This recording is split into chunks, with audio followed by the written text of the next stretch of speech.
Good evening, Gooners, and welcome to the Big Sunday Show. I've got three of my guests. Actually, no, let me restart. I've got that wrong. I'm your host this evening, Des the Enforcer, but I also have a co-host, my sister from another mister, Seema. So, Seema, would you like to introduce our guests, please? Good evening, guys. Welcome to the Sunday Show. Yes, we have Mark here. Look at the eyes. Look at the eyes. It started already. Honestly, It started already. It's already going. And the lovely Richard. I'm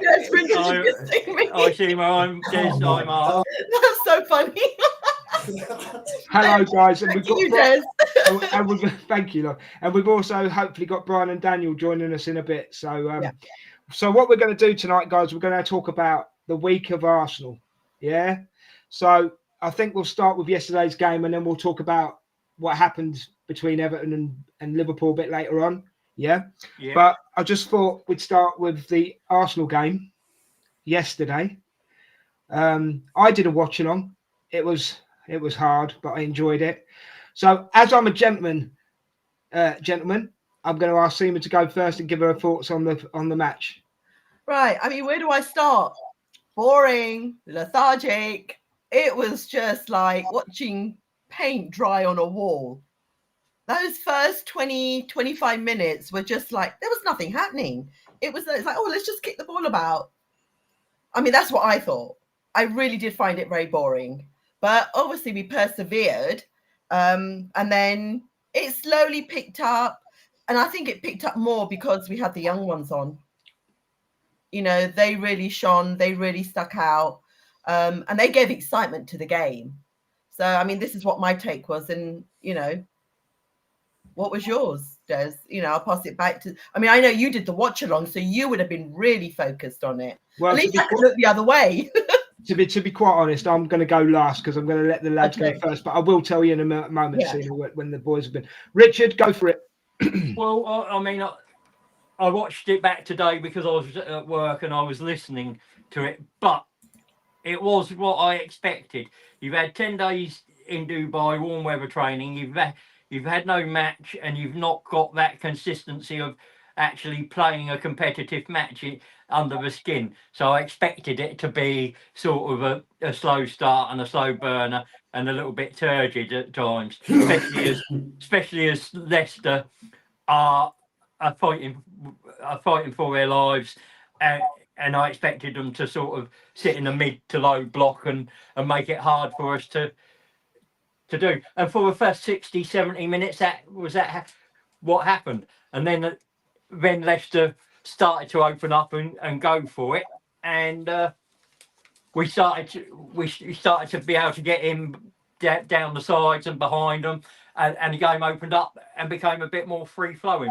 But it like Seema said, it was a pretty turgid first 60 odd minutes, but it was what I'd expected, so I wasn't surprised. Disappointed, but not surprised. Okay, Mark, give us your account, please. Do you know what? Seema summed up perfectly for me. I was going to use the same analogy of I would rather watch paint dry than watch like that 45 minutes again. It was horrendous. It was absolutely... Seema, it's all the time I'm going to agree with you tonight. I'm just putting out there early doors. But it was, do you know what? It was so flat and everything I didn't want to see. I want, just to put this in context, I want Arsenal to go on and win the league this year, like we all do. And I think it'd be the greatest achievement since the Invincibles.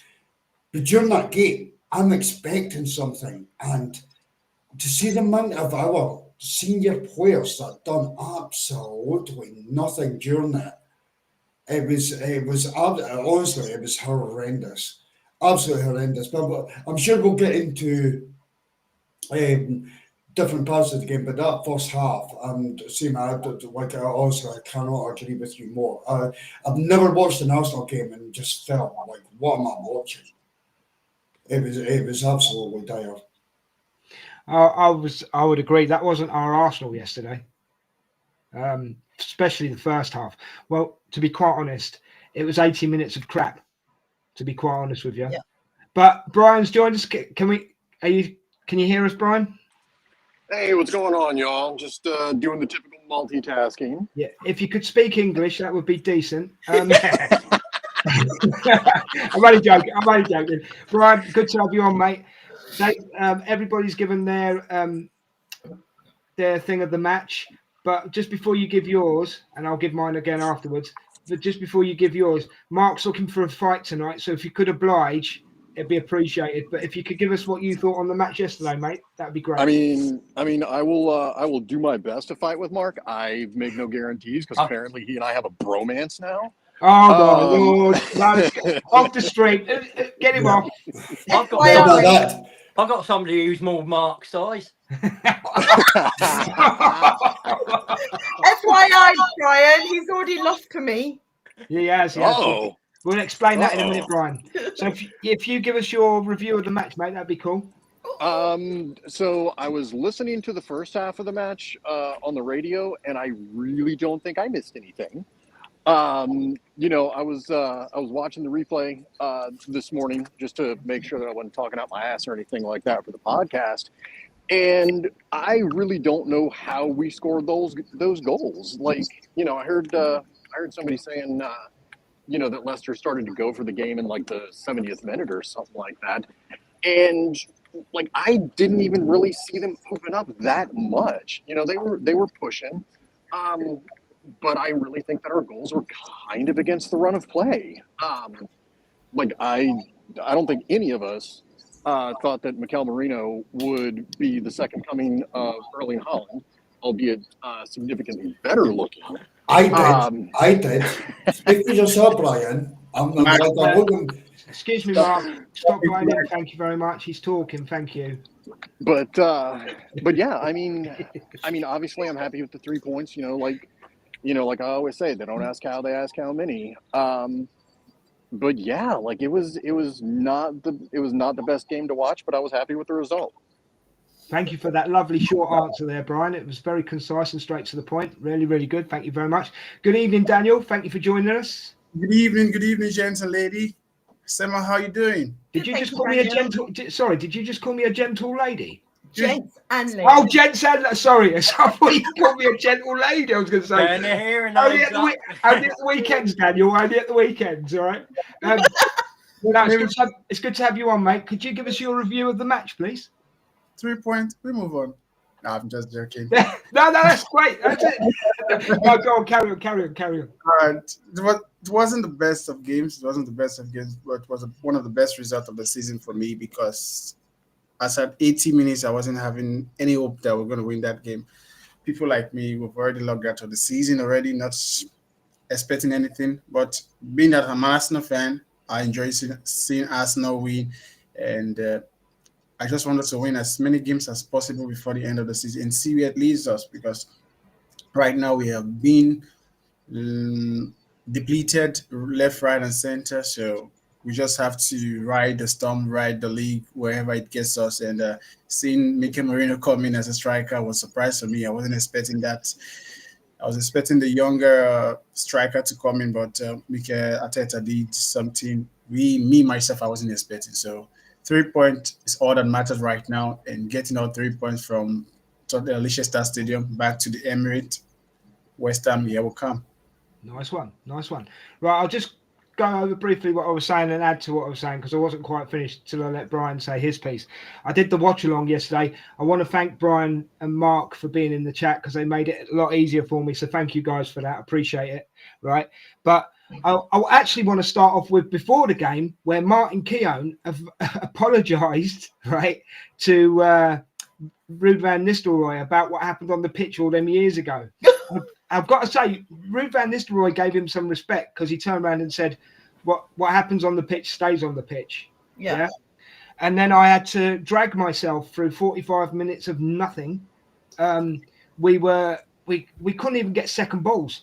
That's how bad we were. And there was passes that were going wild. Sterling, I know everybody's slating him and everybody's trying to say get off Sterling's back, but whenever he got the ball, nothing happened. absolutely nothing happened.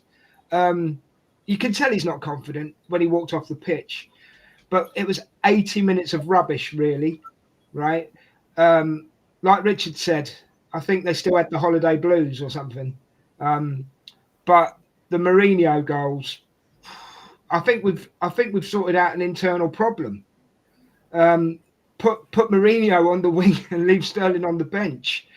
What do you guys think of that? Seema, tell me what you think. I thought it was brilliant. Yes, going back to Sterling, I was not happy with him starting. You kind of knew what was going to happen because it seems to be, I don't think it's confidence with him.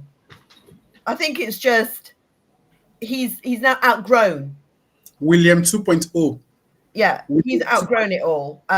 He's been given chance after chance after chance. A lot more chances than when we went back. If you go back, we spoke about Havertz not having the confidence. He didn't have the confidence. Bearing in mind, they both come from Chelsea. They're both fitting into the Arsenal. He still has not been able to fit in because he gets to that end point and then he fluffs it. And it seems to be time and time and time again. It's not like a one-off in every game. He's probably had 10 chances yesterday and he fluffed every single one. So that's where I think no. I think bringing Merino. Oh, I love his wife already because she loves goals instead of roses. That'll do me. Yeah. So Mikel, please keep with picking on all the people that you've got in your squad and bringing them forward because everyone is now what's going to happen with Saka and when he comes back and what's going to happen with Ethan. Well, you think Arteta doesn't know this? He's already planned it well in advance. And to bring Merino on and make him the striker, come on, it paid off. Not once, but he proved it twice. And that is not fluke. That's called gameplay. So that's my take on it. 30 million down the drain. Merino scores again. Do you know what I mean, guys? Mark, go on. Tell me what you think, mate. Yeah, I would agree wholeheartedly. I've never liked Raheem Sterling. Wait, is he agreeing with me? Oh. Now, come on, you two. Play nice. Play nice. I'm playing nice. The Seema's not. No, Raheem Sterling, I've never been up for that signing. You guys know how I feel about that. And quite vivid. Yeah. I've made myself pretty clear on it. But yesterday, it was just, he was absolutely horrendous. There's nothing at all that I could say. I want this guy to prove me wrong. I want him to prove me wrong. And it doesn't look like he can do it, even in the slightest. So, absolutely horrendous. Do you know what my issue is with yesterday? And I will look at I'll say the positive first. Absolutely brilliant from Arsenal. Mourinho comes on, brilliant for Arteta to get Mourinho into a striker position and score goals. My issue is, could you imagine Mourinho goes on to score another 15 goals this season? We won't buy a fucking striker in the summer. That's my football plan. He scored 50 goals. Sorry to interrupt, Des, by the way. That's all right. Don't need to. No, say your piece because you've done it now. You've started. You might as well finish. Why do you have to start that, Mark? There you go. You wanted to fight, Mark. Mark wanted to fight. He does not need to bring that. He does not need to buy anybody. Save that money because he might need it for something else. I mean, what are you going to do with Paul Merino then? And where's that striker doesn't fit in? I see it's like she's just wanting an argument. She wants an argument. Well, you haven't got an answer. We can expand on this in a minute, so we can touch on it in a minute. This is Arsenal Football Club through and through. And I'll bring Brian up before I say this. This is my American owners through and through. And Mourinho bags a couple of goals. The clunkers will be sitting there going, dividends. They don't need to sign anyone, and that'll be it. But no, it was brilliant. It was absolutely brilliant. Here we fucking go. Hold on 1 second, right? I'm going to do this, right? Right. See, you're putting in a naughty box. Right, listen. As long as you don't start shouting over each other, right? I'm just going to let you go for a couple of minutes with this one. So, Brian, come back at him. It's your turn. Daniel, come back at him when Brian's done. You know what I'm saying? Just do it, boys. Do it. All right. So again, this whole American owner thing, that's a non-starter. We can certainly have the discussion about the Cronkies themselves. I don't want us to get into a situation where we're like, oh, do we have Merino? He's the greatest striker in the world. But I do think that I don't know. Like I was kind of thinking about it, and this is going to be, one of my super hot takes. But if the Cronkies don't support, Arteta, and get him the striker that we need, get him the forward that we need, get him the attackers, I don't know if Arteta should stick around next season. And that's nothing on him. That is on the ownership. I would hope that, given what we've seen over the past few years, that, Josh does understand what's going on. But I don't know. I don't know. I think that discussion can be. Brian, I think you've got stocks in the Cronkies. I think you've got stocks in KFC. I swear to God, you've got sunglasses, and I can see from your screen it's overcast, bro. It's overcast. It's overcast. There's something drastically going wrong there, bro. Guys, I just look cool in these, man. I just look cool in these. Go on, Daniel. Go on. Cronky in disguise. Cronky in disguise. Brian, you're the cronky in disguise. Cronky disguise. Cronky disguise. Brilliant, Daniel. Leave them alone, you bullies.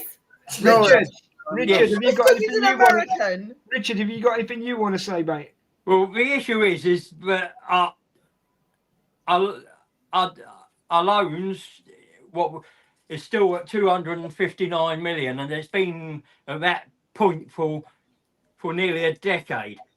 And I'm just wondering why that's not coming down. Why we're only just paying interest on those and not clearing the debt as well. Because the owners are taking. But if we're not increasing the debt, then what does it matter in that regard? Well, you decrease that debt, you have more money elsewhere to play with. So, right, no, but I'm saying, if you're just making the interest payments and you're not adding to that debt, we're talking about PSRs and financial fair play, and you have the £100 million rolling deficit that you can have over a 3-year period. Okay, so we've got that money hanging out there. What does it matter if we're not adding to that? Then debt? Surely, Brian, right? It's not good to run a company in debt. I mean, it must be the same for a football club. Oh, no doubt. I will 1 billion % agree with that. But it's kind of like one of those balloon home loans, right? Where you may only pay interest on the first 5 years or something like that. Then at the end of that 5 years, boom, you got a balloon payment, or you got to refinance that. And I think that's the way that the Cronkies have been running it.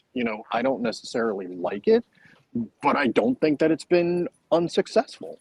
Is there a way of proving, Richard? Is there a way of proving that the owners are taking dividends every year? Well,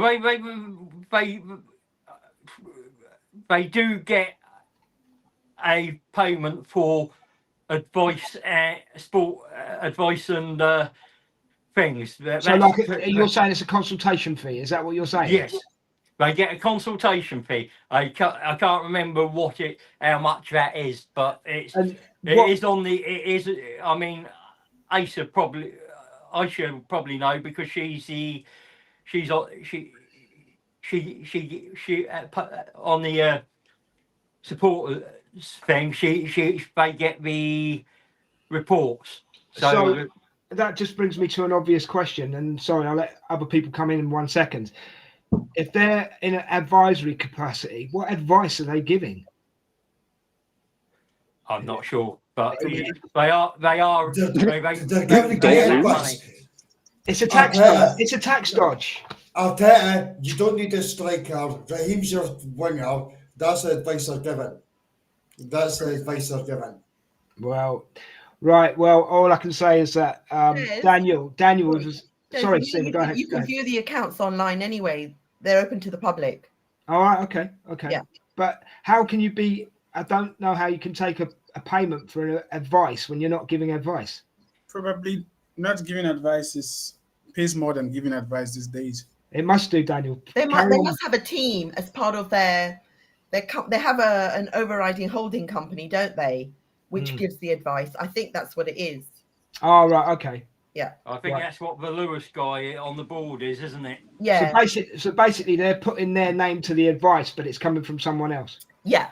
Right. Okay. But is that a specific Arsenal holding company, or is that actually KSE? Because my understanding, I think it's the Kroenke. I'm not sure because I did read the accounts about a month ago. So Brian, the last one I checked on was to KSE.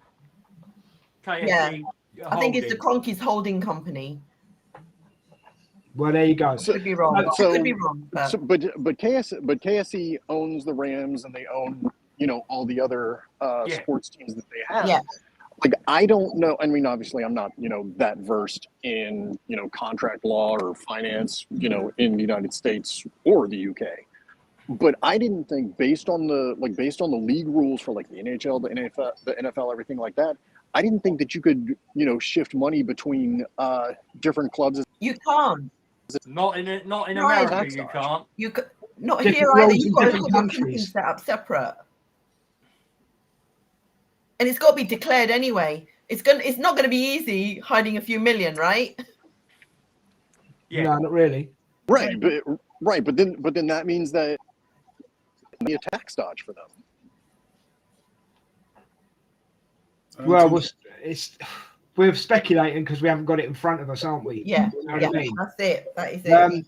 Right, before I go any further and ask anybody else to speak, could you please, whoever's in the chat, join us, leave your messages, whatever platform you're on, whether it be Facebook, X, even YouTube. Come and join the chat with us. Right, Seema, you wanted to bring up a topic, so the floor is yours. So the topic I wanted to bring up, guys, it's regarding our young ones, right? So we brought players in from the academy, okay? And we had this conversation on here regarding, Arteta holding them back, whereas I've always said, look, they've got fire in the belly, bring them out, let them scream on the pitch, let them show what they can do, okay? And now we're having today in the Spurs game, United, all the young ones are on the bench, be it they were mostly on the bench, but that was a huge 7 out of 9 players were all under 19, all coming from their academies. And why are we holding back? Why is everybody shouting and screaming, we need a striker, we need a winger, we need a defender, when they're all in-house? So why is it that we're not doing that? We can save so much money, and then we can profit if they, if and when we ever want to sell them. Who wants to go first? Hands up.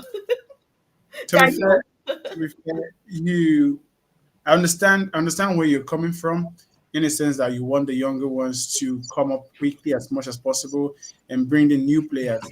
But we also have to understand the context within why those 7 or 9 Manchester United youngsters were on the bench because of injuries.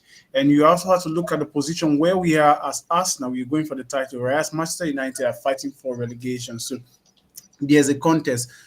Arsenal, as a club, we are known for bringing youth players in. If you are young, no matter how young you are, if you are good enough, you can play. And I think Arsenal has been doing that over the years.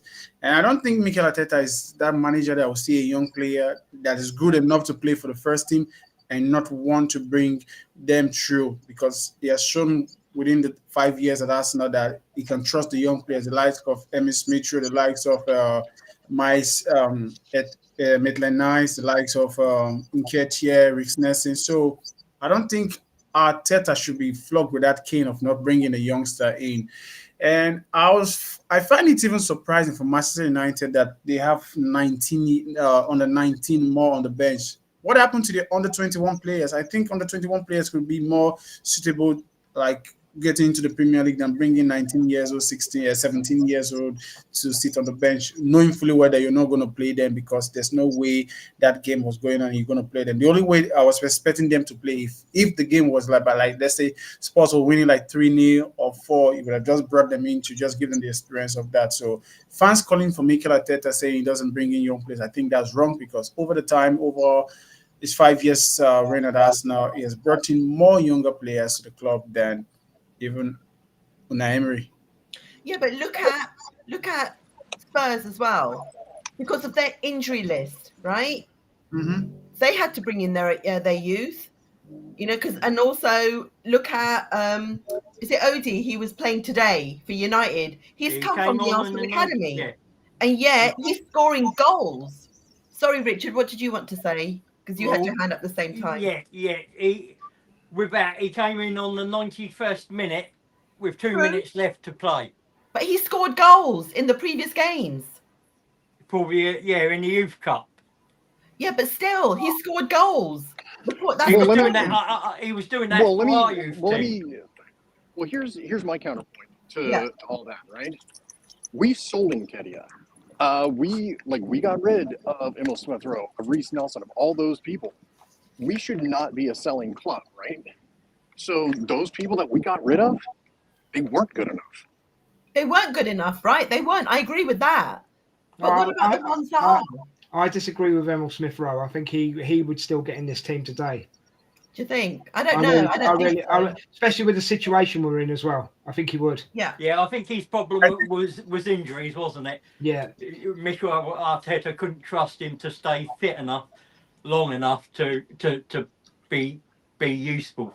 I just don't think Mikel Arteta didn't trust Emil Smith-Rowe enough in terms of injury. I just feel like he wanted a situation whereby Emil Smith-Rowe could play more, because Emil Smith-Rowe in this Arsenal team, without his injury, is only going to get few minutes, like let's say 25 minutes, 30 minutes, or probably at most 45 minutes, where the likes of Bukayo Saka is fit, Martin Odegaard is fit, everybody is fit. So I think Mikel Arteta actually did Emil Smith-Rowe a favor by letting him go to a club whereby he can get a much playing time than Arsenal sitting on the bench, because we've seen the likes of Reece Nelson doing that in the Arsenal team.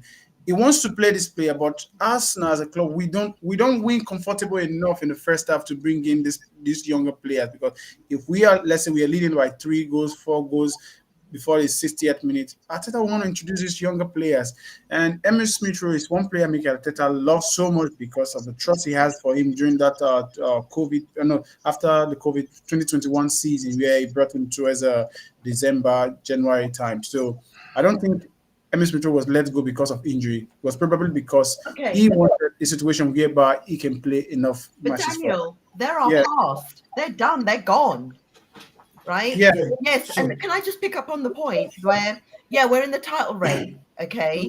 But why are we holding back the ones that have got fire in their belly to come out to win us that title?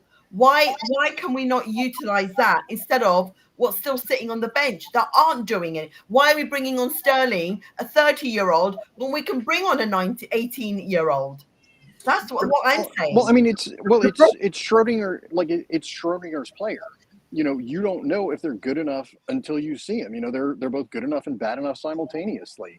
And Arteta sees them week in, week out, doesn't he? That's the thing. The training ground is different. When you're on the field, it's different. Mark, say something, and then I'm going to say something. Yeah. I've got a different take on this, an absolute different take on this. Oh, right, actually. So if we go back to the All or Nothing documentary, and I'm only using ESR as an example. Okay. But Arteta said to ESR when he was younger, go out there, I know you've got the capability to play football, but I need to know that you can handle this dressing room. And that was an All or Nothing, so I'm not making this up. This is factual. Absolutely factual. I remember it. Yeah. And on that given point, we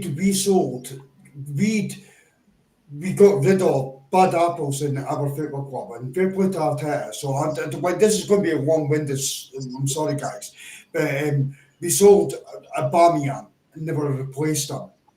And because we needed to get rid of that in the dressing room. So right now, what I see with the kids coming through, to come back to your point, Seema, is the hunger, the desire.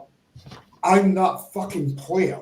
Arsenal have always produced one that is banned before these two kids that are coming through, and Miles Lewis-Skelly and Ethan. And that's Saka.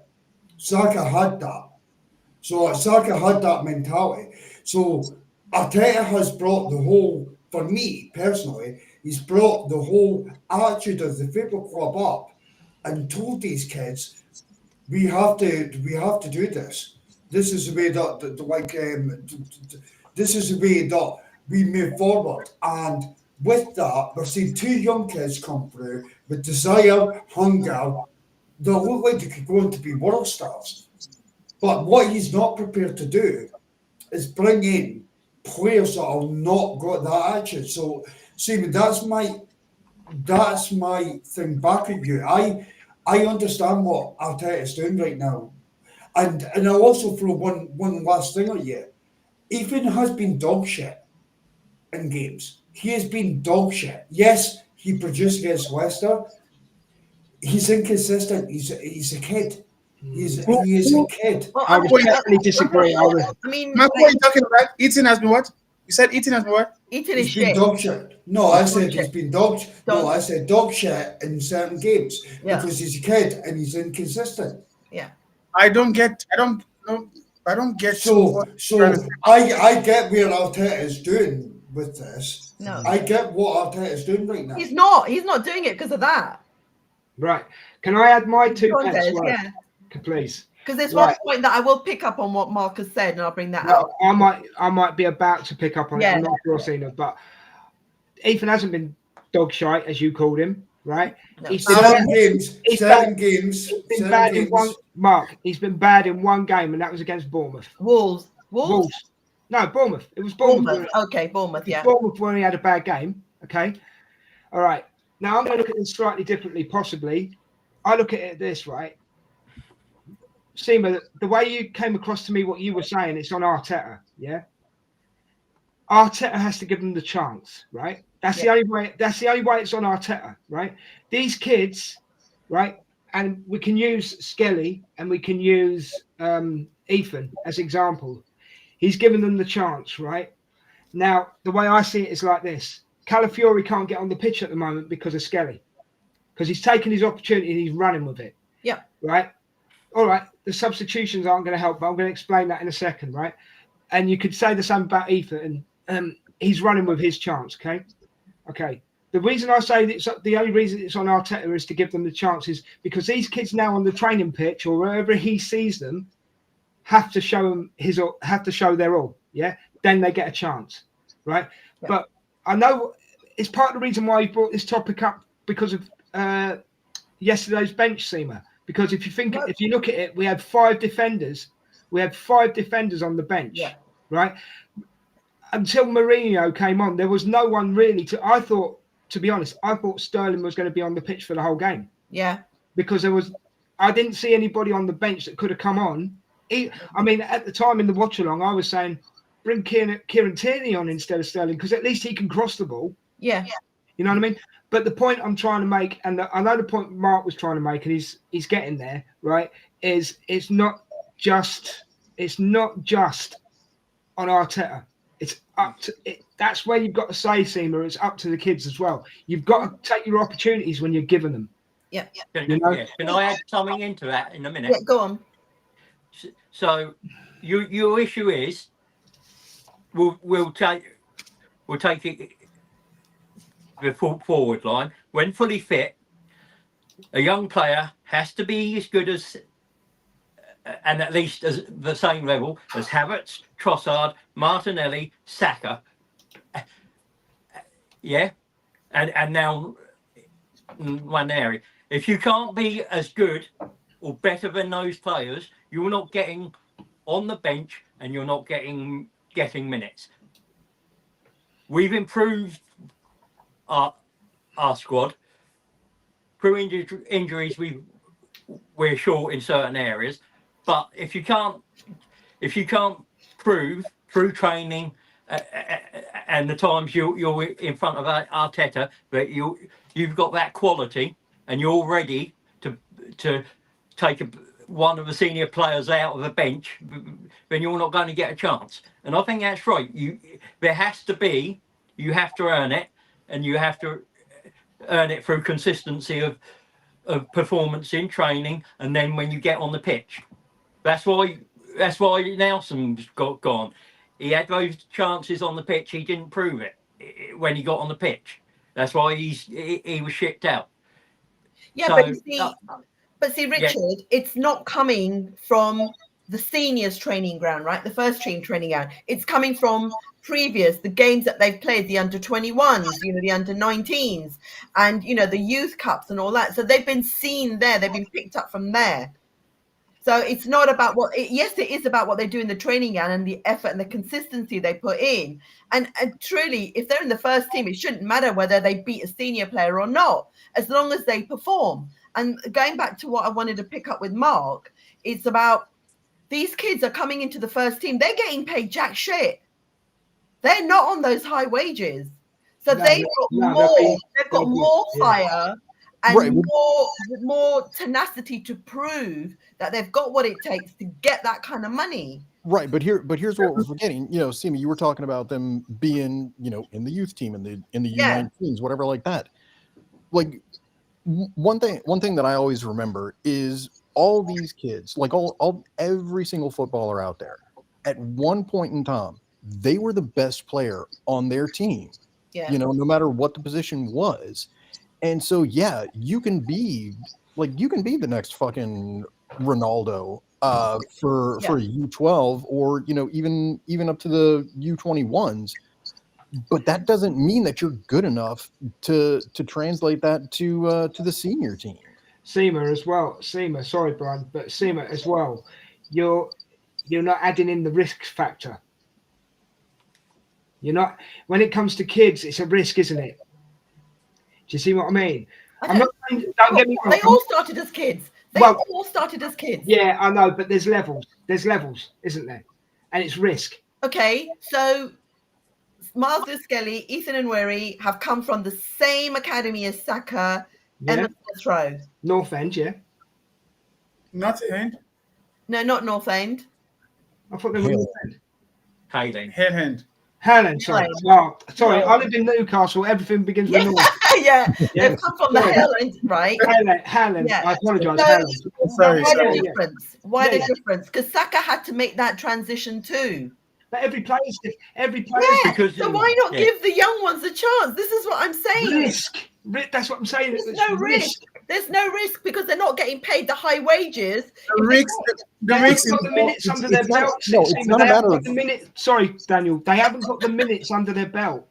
Yeah. Yes, they have. They played in the under 19s, under 18s, under 20s, under 21s. Levels. See, levels. Those levels are high. I've been to the under 21s games. It's just like a senior men's game. All right, so Saka and Nwaneri at the same age. Saka was better than Nwaneri. I'm not saying that. I think the other difference is that when Saka broke into the team, we were dog shite all over the pitch, so it was easier to get him in, and then once he started, like Skelly, he said, "I'm not being removed. I'm going to show you that I deserve to be here." Richard, no one ever complained about Michael Owen hitting the big time at 18 years old. No one bothered about his injuries. No one complained if he got mistackled on the pitch. He was 18, for goodness sake. Yeah, but we're not saying that age matters here. We're not. We clearly are. Where did he come from? Because he must have come from an academy at 16, 17, 18. But if you're good enough, he came from Liverpool's academy. But hold on, one at a time, guys. One at a time.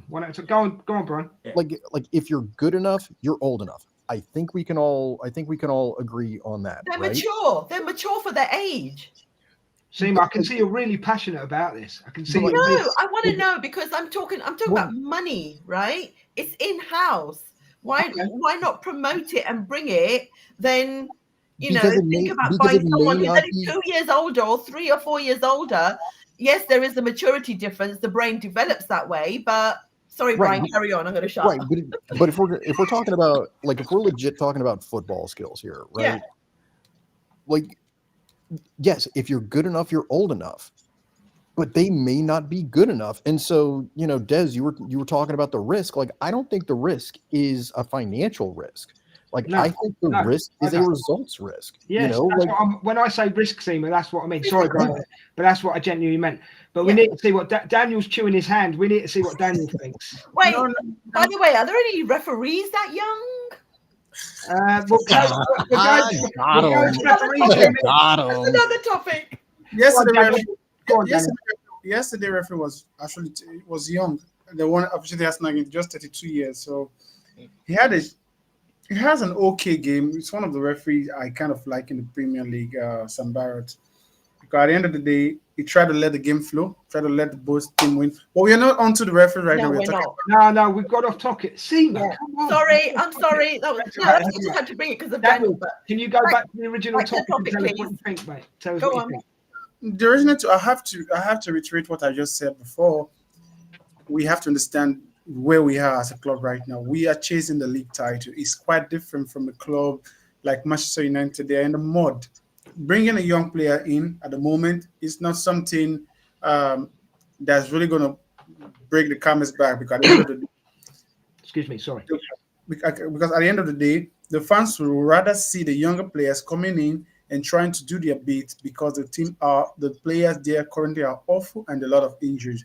But in our case, we have a league title and a Champions League to fight for. So bringing anyone from the academy is somebody that Mikel Arteta will want to tell you that is good enough. You can see Mikel Arteta is clamoring for Max Dorman to come into the first team. Because of age right now, he's not allowed by the Premier League. Reason because he's good enough. So Mikel Arteta sees this player day in, day out. So he should know better than the players that are good enough to transition into the first team. So in that aspect, I would say Mikel Arteta is doing his bit. So that's it. Okay. You've got to also throw this into the equation, Seema. Why Ethan or Lewis Skelly might be on the pitch at the moment. They may have washed Arteta's car. I doubt it. No, I don't, because I tell you now, lower league, people are washing managers' cars and stuff like that. I'm not saying it's that. I'm just giving it as it's a possibility. Yeah. Yeah. Richard, were you going to say something on this, or? Yeah, I just think that it has. If you look at different clubs, and actually it's pretty similar across all clubs, especially the top clubs. They only bring one or two youth players through. The rest are usually sold on and make their living either in lower Premier League clubs or Championship clubs or foreign clubs. That's the way a football clubs work. You either produce talent to get into the first team and improve the first team, or you sell them to make profit for the first team. Sorry, Richard, we weren't listening to you, mate. Sorry, we weren't. That's all right. Hang on. Turn your camera. I'll turn my camera off because there's a scary person coming in. All right, lovely. Right, Mark, you haven't had a say yet. What have you got to say about this? Scottish Brazilian, why are you so quiet today, Scottish Brazilian? He's got his hoodie on now. I've got my hoodie on. He's ready for war, guys. He's ready for war. Yeah, I'm trying to. The only person I'm up against is Seema at this moment in time. I'm not taking her on. so sorry, guys, we don't mean to laugh. Daniel's just dropping sneezes in there. It's Come on. It's his way of trying to get attention. That's all it is. Stop. Referee, watch. Mark, could you stay on topic, please? Come on, thank you. I gave my Stop trying to make this about you. No, but we've kind of moved on from that part. I just wondered if you wanted to add any more, Mark.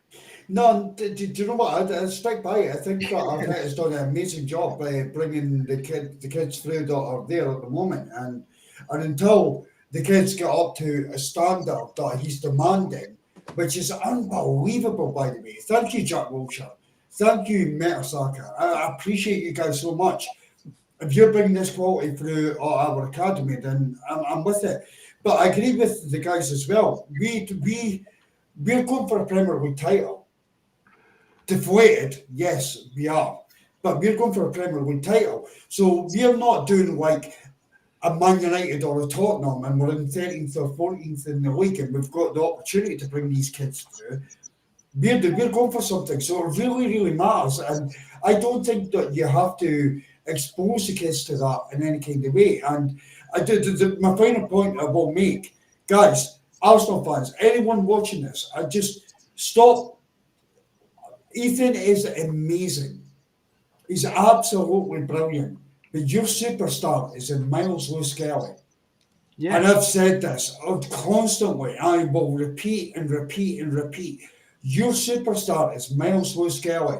So just open your eyes a little bit. Both of them are amazing. Both of them are kids. They've got one career ahead of them. I mean, yes. Mark, look at that block he did yesterday. Game-saving block. Game-saving block. We would have lost the game if you didn't do that. Yeah. And this is not the first time.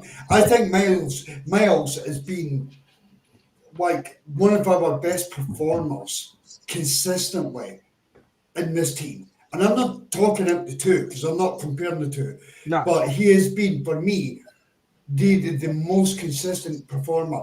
I can't wait until he develops for another year, maybe 2 years. Then he goes into Arsenal's midfield. And I'm telling you, we've got one of the biggest gems on our hands. We have got one of the biggest fucking gems on our hands in Miles. So go ahead, Richard. I don't think he'll move into midfield. I'll tell you why. I think he'll become our next Ashley Cole. Ashley Cole was a midfielder in the academy. What, that goes to Chelsea? God, stop it now! Stop it. That was on the club. They weren't willing to go that extra mile. He didn't want to go. He would have stayed if they'd stumped up. Oh, you've lit the fuse down, Mark. Was it really on the club? It was, because Ashley Cole gave an interview, and in that interview he said it. He didn't want to leave. The club pushed him out. I thought he was talking to Chelsea like during the contract negotiations, though, because was all If you read David Dean's autobiography, in there he says it was over money equals pennies. It was over about five grand a week. Yeah. Daniel, go ahead, Daniel. So it wasn't just on the club, because every coin, there's a two sides to every coin. Oh, God.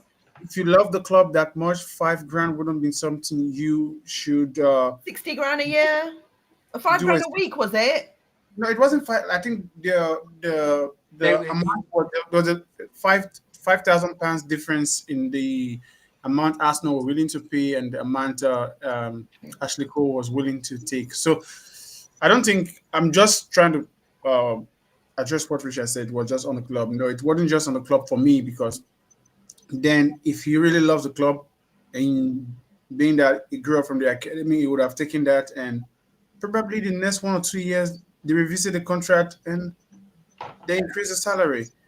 But that's past, that's history. We just have to look at Miles Lewis-Skelly, and I believe what Richard is saying is true, because if I am Miles Lewis-Skelly, I wouldn't want to be playing in the midfield right now, because at the end of the day, the England national team, there's a deficiency in the left back spot, and there's a slot for him to become the best, to become the number one left back currently from the England national team. And at the moment at Arsenal, you are the number one left back. So why move into the midfield? So I would, if Miles was my brother, I would advise him to continue playing as a left back, because that's where the market is for him at the moment. But put my teeth back in. Sorry, guys. But with respect, right? Mark's saying he should be playing in midfield. Richard's saying that Richard and Daniel are saying he should be left at where he is, right? What about Thierry Henry? Look what happened to Thierry Henry. Look what happened to Robin van Persie. Yeah, I'm just using them as counter arguments, Daniel. You know what I mean? What do you mean by that, Des? What do you mean Well, by that? Well, look, you've got two ways of looking at this, right? Okay, I'm with Mark. I think he'll end up in midfield. I've got to be quite honest. I'm talking about Skelly now. Sorry, by the way, just so there's no confusion. I think Skelly will be going in midfield. Yeah. And the point I'm trying to make, Brian, is Henry didn't start off as a striker, but he ended up as one. Van Persie didn't start off as a striker. He ended up as one. Do you know what I mean? So you can go into a club and be in one position, but that doesn't mean it's going to. Sorry, Daniel. Let me just finish. That doesn't mean that's the position you're going to end up in. Do you know what I mean? Am I saying that, Mark? No, Des, you're absolutely right. But look at Saka as well. Saka started off as a left back, and exactly. Go on, Daniel. You were going to say. Go on. Yeah, you just have to look at the last person who had this similar situation and decided not to take the opportunity to become Arsenal left back. Anthony Merino. Anthony Merino was a midfielder. He was playing for Arsenal as the makeshift left back. Mikel Arteta told him, "You're going to continue playing here. If you want to play in this team, this is where you have to play."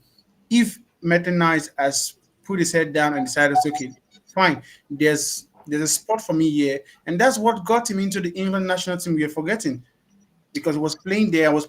Very, very well. Look at his career. He tried to play in the midfield. It wasn't good there. Even while playing for Lyon, right? But do you know what? I think that the difference is, Daniel, and I'm not trying to argue with you at all, bro. I think the difference is Miles has got his head screwed on. I'm not talking about. I think he's got his head screwed on. I think Miles has got. I think Saka is having a massive bearing on Miles Lewis-Skelly. You can't tell for now. You can't tell for now, because at the end of the day, he's still a young man. What I'm trying to say is that right now there is a gap for the England national team for him to be the left back of England national team. And at Arsenal at the moment, you are keeping Ricardo Calafiori on the bench. You're keeping Kieran Tierney on the bench. You're keeping. He's developing. Daniel is developing. Honestly, Daniel. See, when you see this kid play midfield, you'll understand what I'm talking about. I'm promising you, bro. Hypothetically, right now. So, where do you want him to play for the Arsenal team at the moment? Who are you going to play? I want him to play. I want him to develop and continue to play left back. 1 year's time from now, I want to see him moved into our midfield, bro. Honestly, Daniel, if you watch this kid in midfield, you'll understand what I'm talking about. Arsenal, just recently we just heard that Arsenal have agreed a deal to sign Zubimendi. So where are you expecting this young man to play in? No, Daniel, I get where you're coming from. I'm just saying, look, Mark's gone off for a second, so let me give you a bit of feedback what I think. I'm still here, guys. Oh, sorry.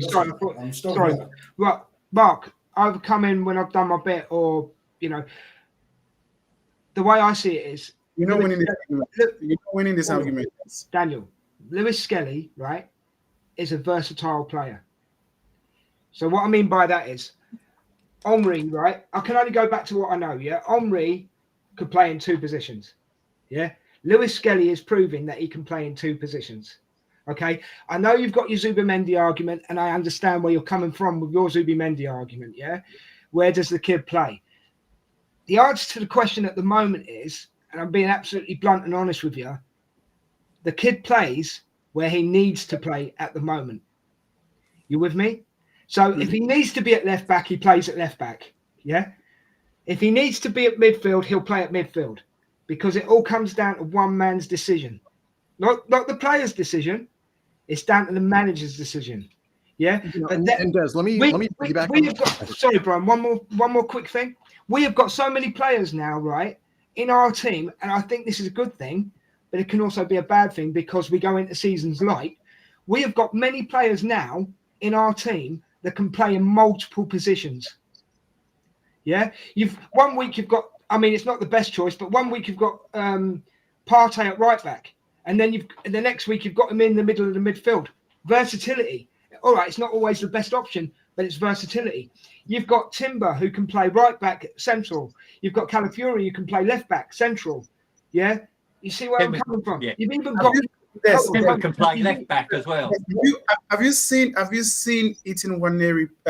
Have you seen Miles Lewis Kelly playing in the left eight or in the midfield for the senior team? Not the senior team, but I've seen him play midfield. But Daniel, Daniel, to come back at you, Daniel, it's not that clear cut. Daniel, to come back at you then, did you say the same thing about Saka when he was playing left back and he ended up as a right winger? Did you say the same thing, bro? Because there was a spot for Bukayo Saka to claim the right yes. spot. But there's a spot. Nicolas Pepe wasn't doing well. That's why Saka was brought in. There is a spot if Nicolas Pepe was doing his beat at the right wing, there's no way Bukayo Saka would have gone in that position. Bukayo Saka would have still been an Arsenal would have still been playing that left back. But the fact that Nicolas Pepe was doing shit at the right wing for Arsenal, that's why Bukayo Saka was tried in that position and he took it by the scruff of the neck and run with it.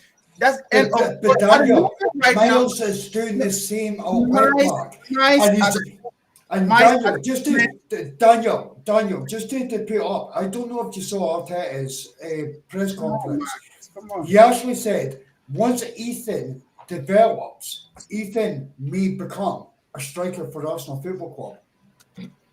So just because they play a certain position at this moment in time, they're developing. They've got players around them. Also, Miles Lewis Kelly actually inverts back into the left eight, bro. I'm telling you, he's destined for their Daniel. Mike, you get me? I'm not saying that Miles Lewis Kelly cannot play in the left eight or whatever position you're thinking is going to play. But I'm telling you that at the moment, if Miles was my younger brother, what I'm going to tell him, there's a spot for you in the English national team to become the left back of the national team.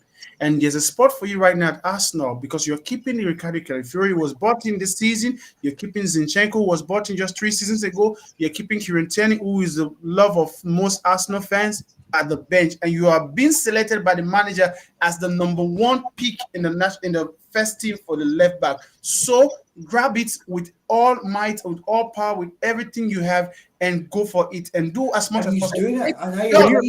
But here's one thing. Here's one thing that you're off track a little bit on. You should never base your club career around what you think you can do for your national team. Well said, Brian. Well said, Brian. Well said. I don't even want him in the national team because all our players go there and get injured and then they're out. I'd like to see him in the England team, but that's a different story because I think he's the best English left back available.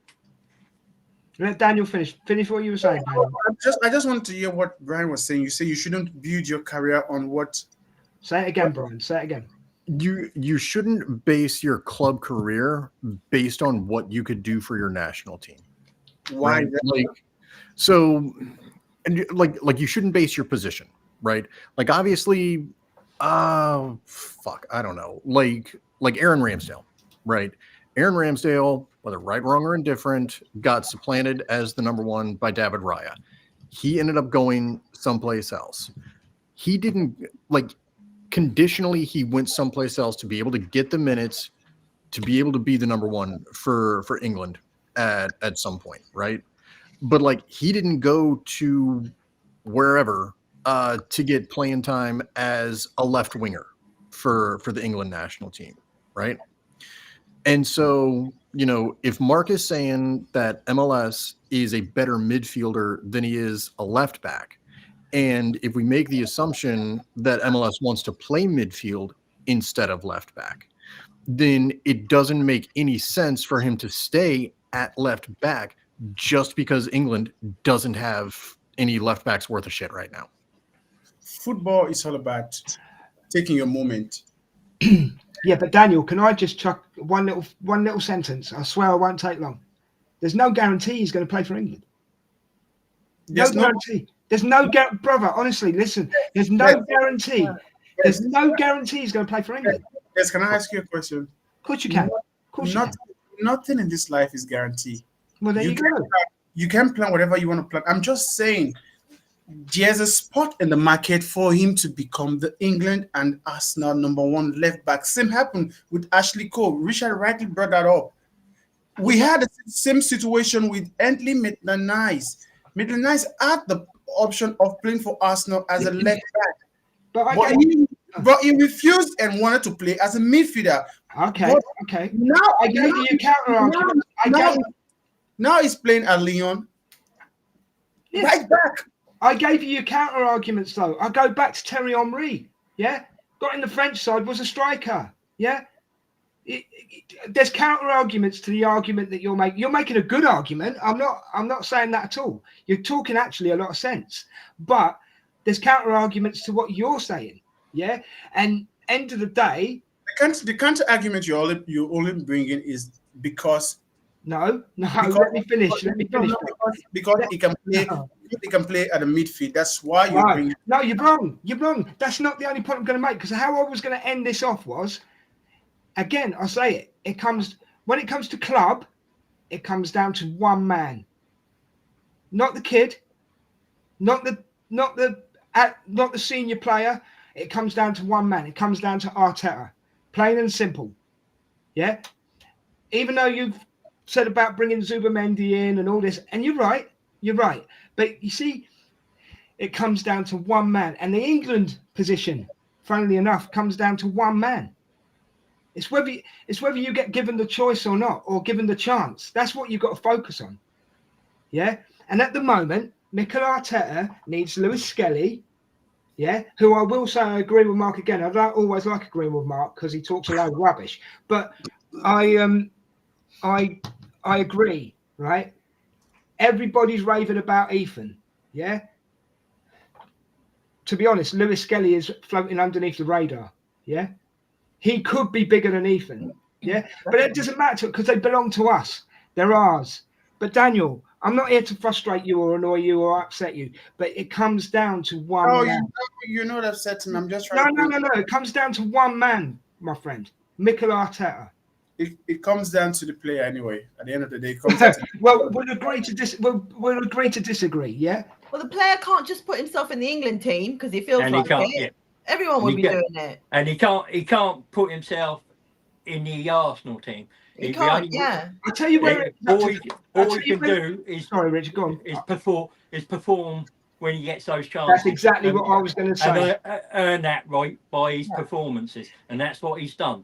It all comes down to when the manager gives you that chance and you do your best, and that's why, like you said, he's keeping Calafiori out of the team. He's keeping whoever can play left back out of the team. Yeah, I mean, look at sorry, Mark. One more thing. Look at Zinchenko. Yeah, playing left back, but he's also a midfielder. Go ahead, Mark.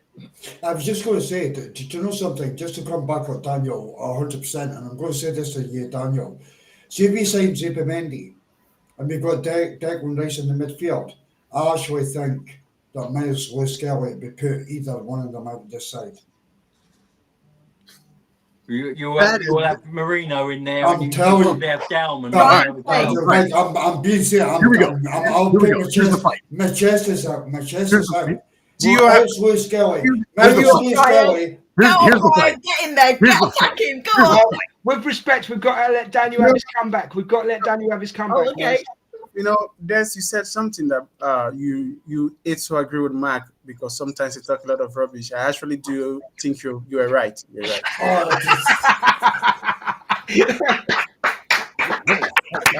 I think he's beat you on that one, Mark. I think he's got you. Oi, we're gonna have a fight now. No, animals aren't allowed, Brian. So, all right. So let's look at Miles Lewis Skelly, right? And of course, now Annie is offering her opinion. Yeah. So let's just say like you're speaking shit, so I'll just talk over the top of you. So Miles Lewis Skelly. Okay, let's say he goes in the midfield, right? We don't know if his vision is as good as Declan Rice. There's a reason Declan Rice was 100 million pounds. Like, I don't know why we need Zubimendi, so whatever, but he's a good defensive midfielder, Brian. That's why, just to let you know. We've got 9,000 likely to leave defensive at the end of the midfielders season. right now. That's why. Like I know. Don't worry, I know who Zubimendi is. But like, why do we need him? Why do we need him? Like, You look at Declan Rice. His passing is great. We don't know what Miles Lewis-Kelly is. Like there's nobody in the center right now that we're getting anybody better than.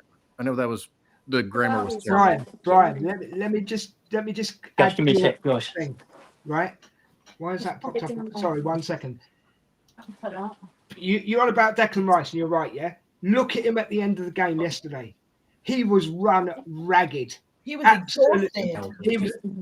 That's why we're going to get Zubimendi, mate, because he was run ragged. But that's the truth, bro. But are we going to spend £50 million on squad depth again? Yeah, we have to. We need squad depth. You need squad depth every season. Yeah. Not for £50 million. Oh, there we go. We can bring one of the academy players in. Right. Right. Kick it. Right. Someone you ring a bell. Ding, ding. Here we go. Right. The reason we're getting Zubimendi in, Brian, the reason we're losing 2 players.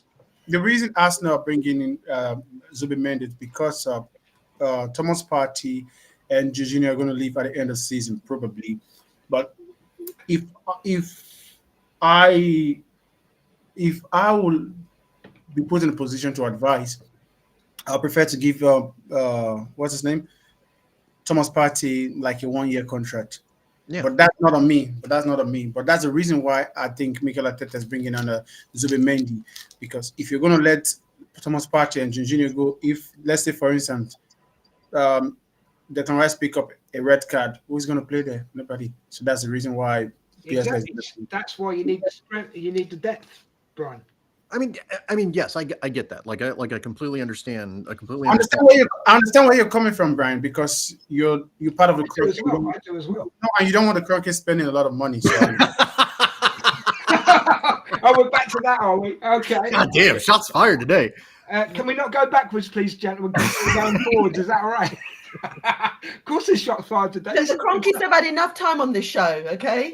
Brian. I never even said anything. That's what I'm going to change my handle to is like Brian Kroenke. That's what I'm going to do. Brian, this is the Big Sunday show. This is what this show's all about, mate. So just as my old tag on another podcast was, I was Des the Enforcer, and I was Bring It. And this is the show where you bring it. So just bring it. Say what you got to say. I'm saying. Like, you know, there's no shit. Like, shut up, you, and let him speak. Shut up, you. Scottish Brazilian words. Go and paint your face blue or something and scream freedom out the window for a second, will you? Let Brian speak. Oh yeah, Mark, you going to look for sea monsters? Yeah. Paint your face blue and go. Put your head out window and go. Yeah, that's what Mark's doing. He's going up to Inverness looking for sea monsters. I'm actually feeling sorry for Mark now. He's been attacked. Thank you, Seema. I always knew that you fancied me. Carry on, boys. Carry on. Seema, I always knew that you fancied me. Like, we're sitting here. I think fancy is going too far, Mark. Really, to be honest with you. Brian, sorry, Brian. We're sitting here bitching and complaining that we don't have attackers. We're sitting here bitching and complaining that we don't have, squad depth in the back. Which is more important? Like, we need attackers. So why in the hell are we going to spend however much money it is on Zubimendi? That's stupid. Brian, that is why? Why is it stupid? Why is it stupid, Brian? Because if you score 4, you can let in 3, and right now we can barely score 2. Brian, you're doing no. I'm coming back on. Here's the fight. Here's the fight, Mark. Here's the fight. Do you see what you've done? There you go. See, there you go, right there, Brian. I needed this, right? There you go, right there. God. Do you think? Do you actually, Brian? No. Let me land, Brian. Do you actually think that because we're bringing in a midfielder, you're not going to get your striker because of your American owners? If your American owners, here we go. We would get the midfielder. We would get the forward. Do you know what I love the best? I love the fact that we're all 5 of us are just rabbiting on. Look, there's Richard. There's 6 of us. It's all right. I'm quite happy. I'll say something, and you will. Richard's just like lobbing grenades in his Carry on now, Mark. Right, this is Mark. Say your piece, please, and do it. So that's it. Right, I'll try to No, go for it, mate. Go for it. I'm only joking. Go for it. What I will say is we need to bring in 5 players, and we need to go spend 300 mil this summer. We should have done it last summer. Whose back pocket is that 300 million in? Well, it's obviously it's in Brian's. Can I It's in expand Brian's back pocket. Right, guys. Brian Crocky over here. Can I expand this topic a little, just a little? Because I'm going on something that I think it was Seema said before that if he doesn't get the players, right, Arteta should walk. No, I didn't say it. Brian said it. Should go. Sorry, Brian said it, did he? Sorry, I thought it was you, Seema. Brian, you said he should go, right? I did, and it's not a matter of him not being a good enough manager. Like, yeah, no, I know that. So let me expand on my little point, mate. And you might agree, you may not. And if you don't agree, then feel free to kick off. All I'm saying is this: if we don't get the players in the summer, who's to say that Arteta wouldn't walk? Let alone, who's to say that he wouldn't walk if we don't get the players in the summer? Well, that's what I was saying, because who the fuck was it for Wolves? Wasn't it Lopetegui that punched out when he didn't feel he was getting supported from ownership? Was it Lopetegui? I think yes, it was. From Wolves. From Wolves. Like if you're not getting the support, then why are you going to stick around? Daniel, you were talking on a few podcasts a while back. You were talking about the ingredients for making the meal, and you can only make so good a meal. You can be the best chef in the world, and if you're working with like shit product, then you're going to make a shit meal. And I totally understand that. Mark, talking about, spending the 300 million pounds. We don't have it. We are not fucking Man City. But we do have it. Do you know what they're going to do? Like Brian, I'm not like, do you know me and you're going to clash on this? And by the way, me and Brian are friends, by the way. But just we're two Arsenal fans just from two different ends of the world that argue slightly, but we are friends. They want to upgrade the fucking stadium. They want to upgrade the infrastructure around it, meaning the tube system, to get us from going from 4.18 million up to 5.18 like Tottenham. So right now, Brian, we're more interested in doing that than they are in my football club. So this is where I lose my head. Last season, I moved out of Highbury, bro. I moved out of Highbury to go into the Emirates to win fucking Champions Leagues and Premier Leagues. And they didn't give us it. They've done a power struggle for so long. They're not fully to blame for that. So, but they power struggle for so long. They promised that I could go and get a Jude Bellingham. They promised I could get the next big player going out there. What they do now, they're diverting back from putting money into this team and investing in the stadium and the infrastructure around that. And I'll give you one last fact. Pisses me off beyond belief. See, your typical Arsenal fan. I'm lucky. I've got good friends within this podcast, within our community. I get face value tickets from. If I go to a game, it costs me £43 to go down to a Champions League game. Forget my travel or the rest of it. See, when I go to a pub and meet up with friends, we'll have some food, we'll have a few beers, go into the stadium. I'll maybe buy a round of drinks when I'm in there, say 30 quid. I'll buy a hot dog, whatever. Go to the game and I walk out. Arsenal do not want that. They do not want the £73 for my ticket and that hot dog, that round of drinks. They do not want that. Do you know what they want? They want the international fans to come over. There's going to hit the club shop and have a spend of over 400 fucking quid per head, bro. Mark, can you just all right, hang on. Mark, can you answer one question? So at the Super Bowl, right? It was the Eagles versus who, Brian? Kansas City Chiefs, wasn't it? Kansas City Chiefs versus, the Eagles, right? The Philadelphia Eagles. Right. Can you tell me how many bloody foreigners were at that fucking game? Excuse my French. Yeah. Or were they all home fans? Were they listen, all home fans? See, I if rest the my club, case. no, see, Brian, how many were there? I watched the game with one eye on it because I don't give a fuck about football. Brian, Well, no. Brian, Well, hang on. okay. I gotta reply to Mark real quick. I gotta reply to Mark real quick because he was talking about international fans and like all of y'all. I'm one of them, by the way. All of y'all talk funny. Like I am that international fan that will come over there. Yeah, I can buy stuff off the club website. And Brian, if you came, no. If you came over, Mark, let me finish. Just answer this. Let me just answer this. If you came over, how much would you spend in the pub shop? Oh God, like a lot more than 73 quid. That's for sure. 100%, and this is the point. That's not the point, but that's not the point. But that's not a point that you're trying to make. Like, if you're talking about the match day experience, like I would have killed to go to Highbury. I would have killed to go to Highbury. I would kill to go to the Emirates right now. I don't give a shit. Like it could be 150 years old. It could be falling down like Old Trafford. I would not care. You see, I would not care. Brian, I know that. Brian, I know that. Give a shit either. Brian, I know that 1,000,000%. The point I am making, if you came over to UK and there's millions like you would spend a lot more than the typical seaman, to go for one game. I am so sorry, but that is such a BS question answer because you're not going to have 60,000 people flying in Wednesday, Friday for home games. Yes, you are. You're not going to have them. You are. Not.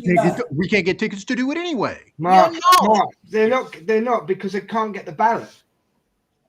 Richard, want to say something? You don't need the ballot. Go on, Richard. You don't need the ballot. So what he's saying is all season ticket holders are going to be booted out, and it's just going to be free for all. How are they going to get booted out? So, well, exactly. That's what these owners fucking want. No, because that's money up front for them. It's money up front. I pay up front for my season ticket. I pay in the beginning of May before the season starts in August. That's July. That's June, July, or nearly 3 months in advance. They have my money. Mark, I want, when it comes to the Cronky, I'm mostly on your side. But on this one, you have to walk alone like Liverpool fans. Can we? Can we? Daniel, you're a dick as well. So, what do you think of Arsenal? Without shite. That's what I say. Can we let Richard? Can you leave the room if you're going to talk like that? And also, can we let Richard speak, please? That's all he wanted to hear. Yeah, I'm going to throw a grenade in. Firstly, what they said, they never said we were going to buy players like Bellingham and that. They said they were moving stadium to compete. Yeah. That doesn't. And secondly, there is no point getting angry because the Cronkies aren't going anywhere. And I put this to Seema. When you buy your season ticket, does it say that they're going to build a team that guarantees titles and trophies? All that ticket guarantees you is entrance into that stadium to watch a team match. I love. And you can get angry about that, but unless everyone in the Arsenal fan in the world stops buying merchandise, the Cronkies aren't going to go anywhere because it makes them it makes money for them. So it's no point banging your head. Richard, I don't complain that I pay in advance for my season ticket and the Champions League. I don't complain about that. That's my choice. No, and I guarantee that no season ticket holder actually complains about that. Well, I'm talking about the league judges, the damn pots. Well, who are they? And the Turkishes and they just want followers and numbers, and it's just falling off the wayside. No true fan talks like that. No season ticket holder complains like that. I'm sorry, I know there's fans out there who want to come, who will die to come and watch, and they'll pay the money. Yeah. They will fly like you, Brian, and you, Daniel, from abroad, I would do that if I was. I'd walk down to London. I'd walk down to London to watch a match. Exactly. You know what I mean? I go literally 3 hours before a game.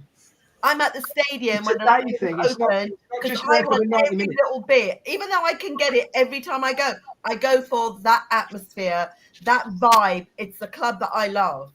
Listen, don't think in the National League. Like, I would still love this club as much as much as I do.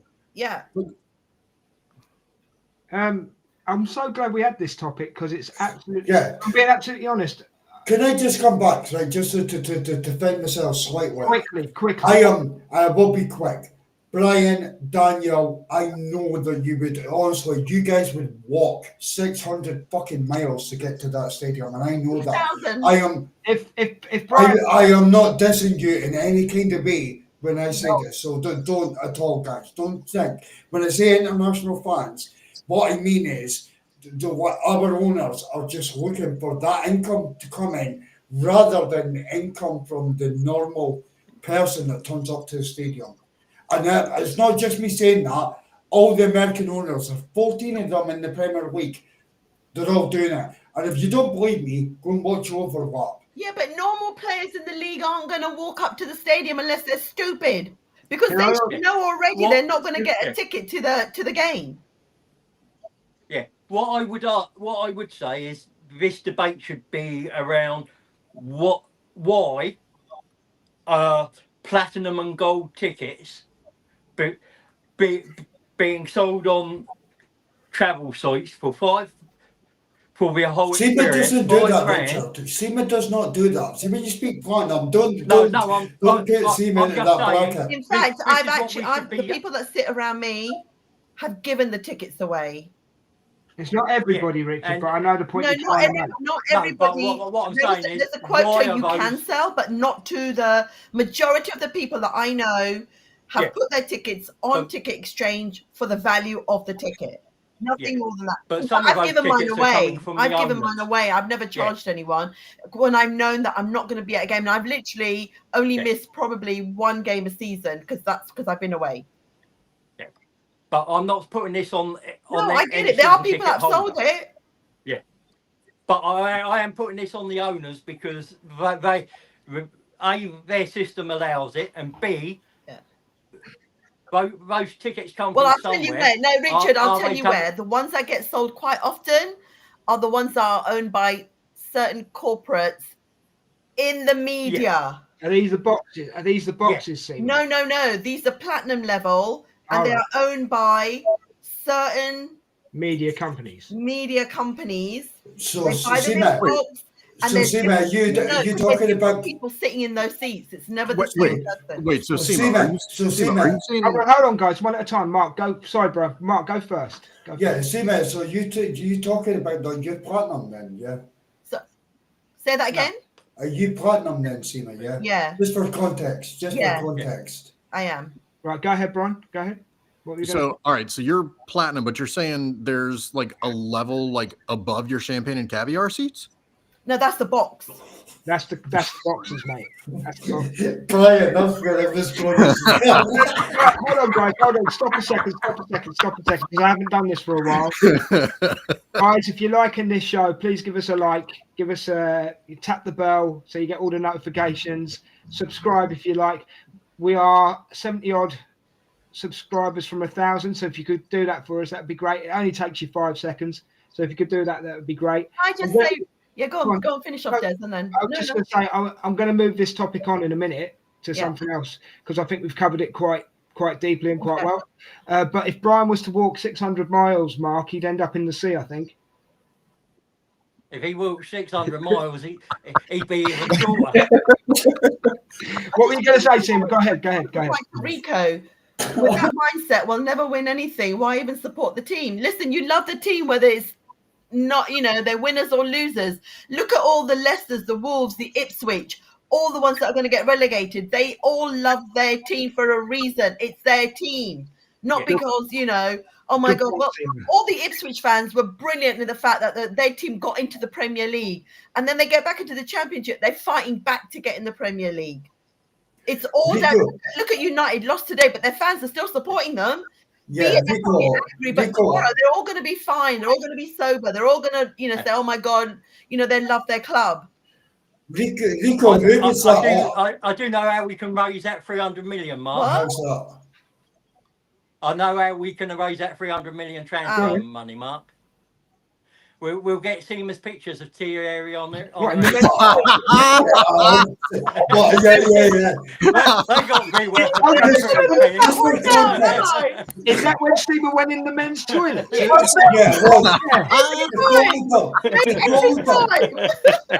That'll make us more than 300 million. That will. Honestly, I tell you what, I'll sell that picture to whoever wants it if we can buy the cronkies out. How's that? I tell you what, should we have a whip? I tell you what, Asima, you sell your photos, right? And the five of us will have a whip round and see if we can buy them out. What do you think, guys? I'm a cronky in disguise, I thought. Like, I can't be involved in that buyout because I'll be buying myself out. He's already sent me the private bid. Right, I'm going to move the show on now, guys. Yeah. Thank you very much for that, because that was absolutely brilliant. I mean, we went good there. Yeah. Loved it. Absolutely loved it. Mark, you're just a big stirrer, but it's okay. We'll let you off. I'm a stirrer. Yeah. You know what you're doing. You know what you're doing, you little. Anyway, right. That's not factually correct. He's a little stirrer. Sorry, yeah. Yes, I don't know. I really don't know. I don't know your program agenda, but I don't want to skip the female team, the North London derby today. I don't want to skip that. Oh, no. I was going to... Yeah. Easy, Tiger. Easy. Right. We have to talk about the ladies today because they won 5-0, was it? Yeah, 5-0. I've got to be absolutely honest with you. I got 5 on it. Loonies. There you go. I know my stuff, Daniel. I didn't actually watch the game, guys, so I can't really talk about this. So who wants to kick it off? I think Richard's pretty good because I didn't watch either. Go on. Yeah, I watched it. I mean, Spurs, I don't know whether it was we made them look poor or they were just poor, but they didn't have many chances, and their only chances mainly came in the second half. But you've got to take your hat off to Rennie Ziegler. She's sorted out what the team is, what the players' roles are. They know what they're doing. They know what they have to do when they get on that pitch, and it's been a breath of fresh air. Today, it was the same, dominant, not very slow with the ball. They kept it moving, and the goals were well taken. Excuse me for cutting in, Richard. And it was nice to see Chloe Kelly get her second debut. Who scored, Richard? Us. So there was an own goal by Tottenham. It should have been Russo. Russo again. There was the American right back. What's her name? I can't remember. What was her name, Daniel? Did you just say it? What was her name? Like I think Manu was on score sheet. Russo was on score sheet, and it's the American right back. It's Manu, Russo, and Emily Fox. Yeah, and Caldenti. Caldenti's was special as well, wasn't it? And also, she came back in. She after 2,000 days away. And sorry, I missed that. Who came back in? Sorry, we bought her. Chloe Kelly. Yeah. As much as the game we won 5-0, I was actually angry with us because we could have double-digit Tottenham today. I was actually more upset with Kathleen Ford today because most of our endpoint decision was so poor, in my opinion, because we had so many openings of Tottenham. We could have spanked them like 10 today. Kathleen Ford was 7 shots on target. Yeah, because Kathleen Ford had so many chances of either squaring the ball to an open player for them to tap in, or she was just overrunning the ball into the touch. Even some of her crosses today, there was one cross in the first half. I was actually upset because it was a nice play from the Spanish midfielder. I've forgotten her name. The one who scored the second goal. I don't really remember her name. Caldenti. Yeah. Mariana Caldenti, I think. Lovely pass to Scotland Ford. I was just expecting her to just play the ball across the 18-yard to Russo, who was running just to tap in. And she put the ball outside touch. I don't know if she was trying to score from that position or she was trying to cross the ball. I was actually upset with us not scoring as many goals today. And the only chances they had was from Williams' mistakes. I think she made some lapses towards the ending of the second half, and that's when Tottenham got their joy in the second half. It was poor from Tottenham anyway. Very, very poor from Tottenham, and Russo could have had an hat-trick today. Russo's getting a brace for me. I don't give a shit if that goes down as an own goal. Yeah. That was done to Russo. But Richard, just 2 seconds. The one thing I would say, England, who is the Spurs striker, who plays international striker, I watched her at half time, and she summed up the whole of the Tottenham team. She came out and she rubbed her hands and she went, "It's cold." And I was just like, guys, you're done. We're ready to smash you, but Daniel, you're absolutely right. See, with that attitude, I just felt like, seriously, honestly, if you watch it back, I did watch the game. She was rubbing her hands like, "I'm freezing, damn, it's cold." What a horrible attitude going into the second half of North London derby. You can't blame Mark. You really can't blame her, because if you look, most of the first half, we were with the ball. Tottenham didn't even cross their own half into our half. So, and she was kept isolated, and the ball wasn't going to her. So there's nothing she can actually do, because most of the time she was just but I think that you don't show attitude when you're out on a football pitch. If that's men, women, juniors, whatever, you don't show that. As you showed, like, I'm cold. It's like, we'll do something about it. Spurs only had 2 shots on target. That's what I'm saying, because they were not all. Spurs didn't. I think the first half possession was about 80-20, if I'm not mistaken. The whole thing was like 64% possession was. I'm talking about the first half alone. The first half, I don't know. I haven't. Daniel, how was the referee in that game? Oh God. Oh God. Don't answer it, Dad. Daniel, don't rise to it, mate. Don't rise. I'm surprised you can run that much, Mark. Go on, see. We're going there, see that. Go on, Mark. Go on, Richard. Go on. Anyway, what I would say is it was nice to see Saka and Miles Lewis Skelly. Timber, apparently. They're supporting the women. Okay, cool. It's nice to see that there is that support from the men's team for the women. Did you see the tweet from the BBC? No, absolutely brilliant. They put a picture up, right, and they put a banner up as well saying Miles Lewis Skelly supporting the Arsenal women, and it's Julian Timber. Brian, are you not interested in the women's game, or? It's hard to watch over here. That and with me running around doing, baby stuff. It's I didn't get a chance to watch it today. Fair enough. It's also on only on terrestrial TV, BBC, so it's really hard to. I don't know who they let it out to overseas, and so I don't know how easy to get that access to abroad. Daniel, is. what are you going to say? Yeah, I wanted to ask Mark, what is this all about? Mark, he's trying to show you something here, mate. Oh, Daniel, if you're kicking me, I don't know. What's that about, bro? We took your money and bought the best striker in the Prem. Question: how is the UEFA Champions League going? Bro, I got kicked off for that tweet. It was so funny. It's so funny, right? It was tongue in cheek. I'm doing it in tongue in cheek, and Arsenal fans are like, they bite.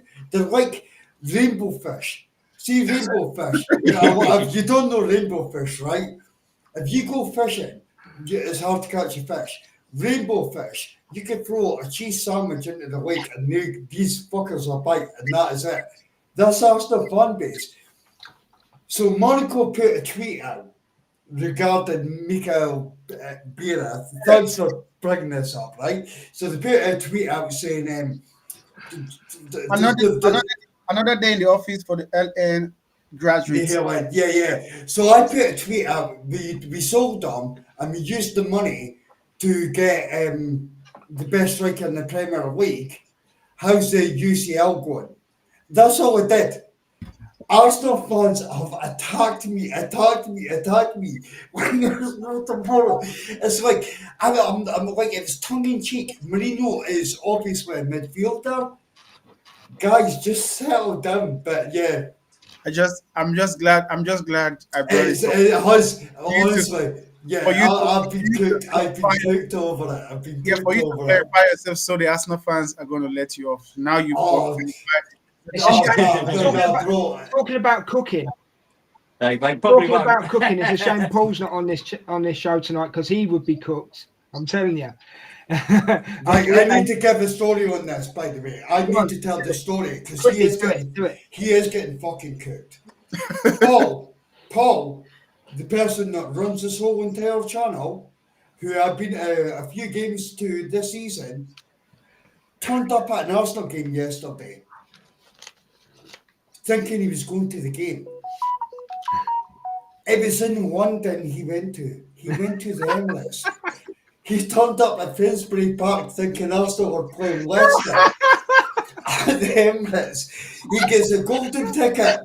No, I'm cooking this fucker, right? Oh no! He gets a golden ticket. He gets a golden ticket from his missus. You can go spend money, drink what you want, enjoy the football. I'll see you when you get back. Jeez. 3 hours later, after the game, he's sending me messages. And he's absolutely hammered. Now, today in the group chats, he's twisting it and saying, it's the best place to watch a away game. No. The guy thought he was turning up at the Emirates yesterday. He thought he was turning up at the Emirates. Wait, where did he live? He actually went to the Emirates to go to the game. Right, but like, where does he live?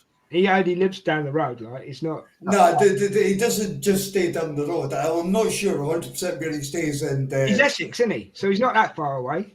I'm quite shocked. Did he not realise when he got off the train there was no people there? Yeah, that's what I wanted to say. I think he did, but he's trying to hold shame on it. He's trying to hold shame. Hold on, everybody. I'm just about to give Paul his last rites. Dominic. Yeah. Oh, God. It would have clocked. There was no fans on the train with him. Mark, you do realise me and you are going to get it now. I'll get it. I'll get it. Do you know what? The thing is, do we care? Do we care? No, absolutely not. See the stick this guy gives me, he deserves this. He deserves it. And I'm clipping it and sending it to him as well. Right. So he knows. All right, Seema, did you just to know, I'm rooting for you. I understand what happened. It happens. Shit happens sometimes in life. So you just take that by the chin. Oh, flipping heck. Oh, my God. You go wash your mouth out. Flipping Nora. Seema, have you got anything you want, before I move on, have you got anything you want to say about the ladies' game? No, but I do. What I want to know is we're 10 points off the leaders. Are we? Oh, that's not good. Yeah, and Manchester United are above us. Do you know what I noticed today? And I mean this in the most respectable thing ever. And I really mean this. In the most respectable way ever. Kelly has got some freaking arse, man. Oh, for God's sake. God! Oh, for God. No. Why don't you watch the women's game today? I'm moving it on. Seriously, No. Yeah, I mean that. Move it on. No, I want you to say, Richard. So the women's game, right? Yes. We're 10 points off Chelsea. Obviously, are Chelsea running with us? Yeah, I mean, you've got to think like they are close to going invincible this season.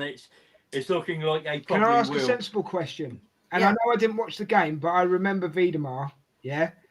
Are we missing her? No. No, we're not missing. I just think the Jonas tenure was actually the reason why we are 10 points because he didn't get the right set up in those early games. He didn't know what the best configuration of players, and he got it right in the smaller games, but the bigger games he got out of his depth. And before I move it on, I want to make a quick statement. I rate the Dutch, because I can't remember her name, sorry, but I rate the Dutch goalkeeper that we have now over what I have seen over Zinsberger. Because Zinsberger cannot dive. That's just my opinion. But anyway, right. So I'm going to go on. We've got one more topic, guys, before we shut this one down. And I've got to say, it's been one of the best shows I've been on. I've got to be honest with you. I've really enjoyed it. But we need to talk about the Liverpool-Everton game midweek. But before we do that, I want to pay my respects to a Arsenal legend and an Everton legend, big super Kevin Campbell. And I tell you what, that match on Wednesday, he was there in spirit. I tell you that now, because they did that for Kevin Campbell, I think. And I know it was the last old lady derby, but they did. What do you think, Mark? Did they do that for Kevin Campbell on Wednesday? 100%, bro. 100%. The spirit inside that stadium, and I'm glad that Goodison's going down. Honestly, I do see the way money has the way money's going, etc. The stadiums like Highbury and Goodison are just like they're breathtaking. And Super Kev, looking down at that game, he would have been so fucking proud, bro. Rest in peace, Super Kev. You know what I mean? He would have been so proud, 1,000,000%. And do you know what? It was amazing because there's a lot of Everton fans like putting their arms around Arsenal fans at the moment and saying we're with you 100%. And I think that tribute, I would give that tribute to Kevin Campbell. I think he's the link. He's the link between the two clubs, and it is there. And I think it is. I honestly, genuinely believe Everton should not give a flying shit about Arsenal, and Arsenal shouldn't give a flying shit about Everton. They're totally different places. But Super Kev, he played for both teams, and Everton actually even paid tribute to Mikel Arteta in that game. If you guys don't know, Mikel Arteta was actually on the front of their programme. Yeah. So the connection is there, and I think that is solely down to Super Kev, bro. 1,000,000%, that is down to Super Kev. So I'm just going to carry on. As I say, rest in peace, Big Kev. You're sadly missed, mate. You're a great player. You're a great person. But I want to talk about the match. But I want to start it with this. Are we in Liverpool's head now? Are we staying there rent free at the moment? What do you think, guys? Let's start with Richard. What do you think, mate? Well, they're definitely rattled. If you're not rattled, why are players and staff getting red carded at the end of the game? There's no. If you're not concerned with your recent form and that you might throw it away, you don't get rattled. The same with some of the fans. If you've seen the tweets and the Twitter and the YouTube channels, 2-1 up. Oh, we've run it at Goodison, and then 5 minutes later, oh, Oliver's cost us the title. It's one or the other. It's not. It can't be both. You either believe that the title was won at Goodison, or you believe you didn't believe it's won, and it's still in the balance. So, right, there was an incident in the game that I want to bring up, and it will bring in a bit. Thank you for that. It will bring in a bit of ref watch as well, right? Okay. because it was our friend. You know who he is, Mr. Oliver. But McAllister did the same sort of foul in that game as Lewis Skelly did in the Wolves game. Lewis Skelly gets sent off. McAllister doesn't even get a yellow card. Daniel, you the ref watch person. So give us your thoughts on that, mate. The less I say about Mikel Oliver, the better for me, because I just think he's a clown. He's a shit referee. He doesn't understand the game of football. And you always want to be the center of attraction, which is not it. It's not even handsome. It's not an handsome man to even want to be the center of attraction. So I don't get why he's been given the biggest game in the Premier League that weekend to appreciate.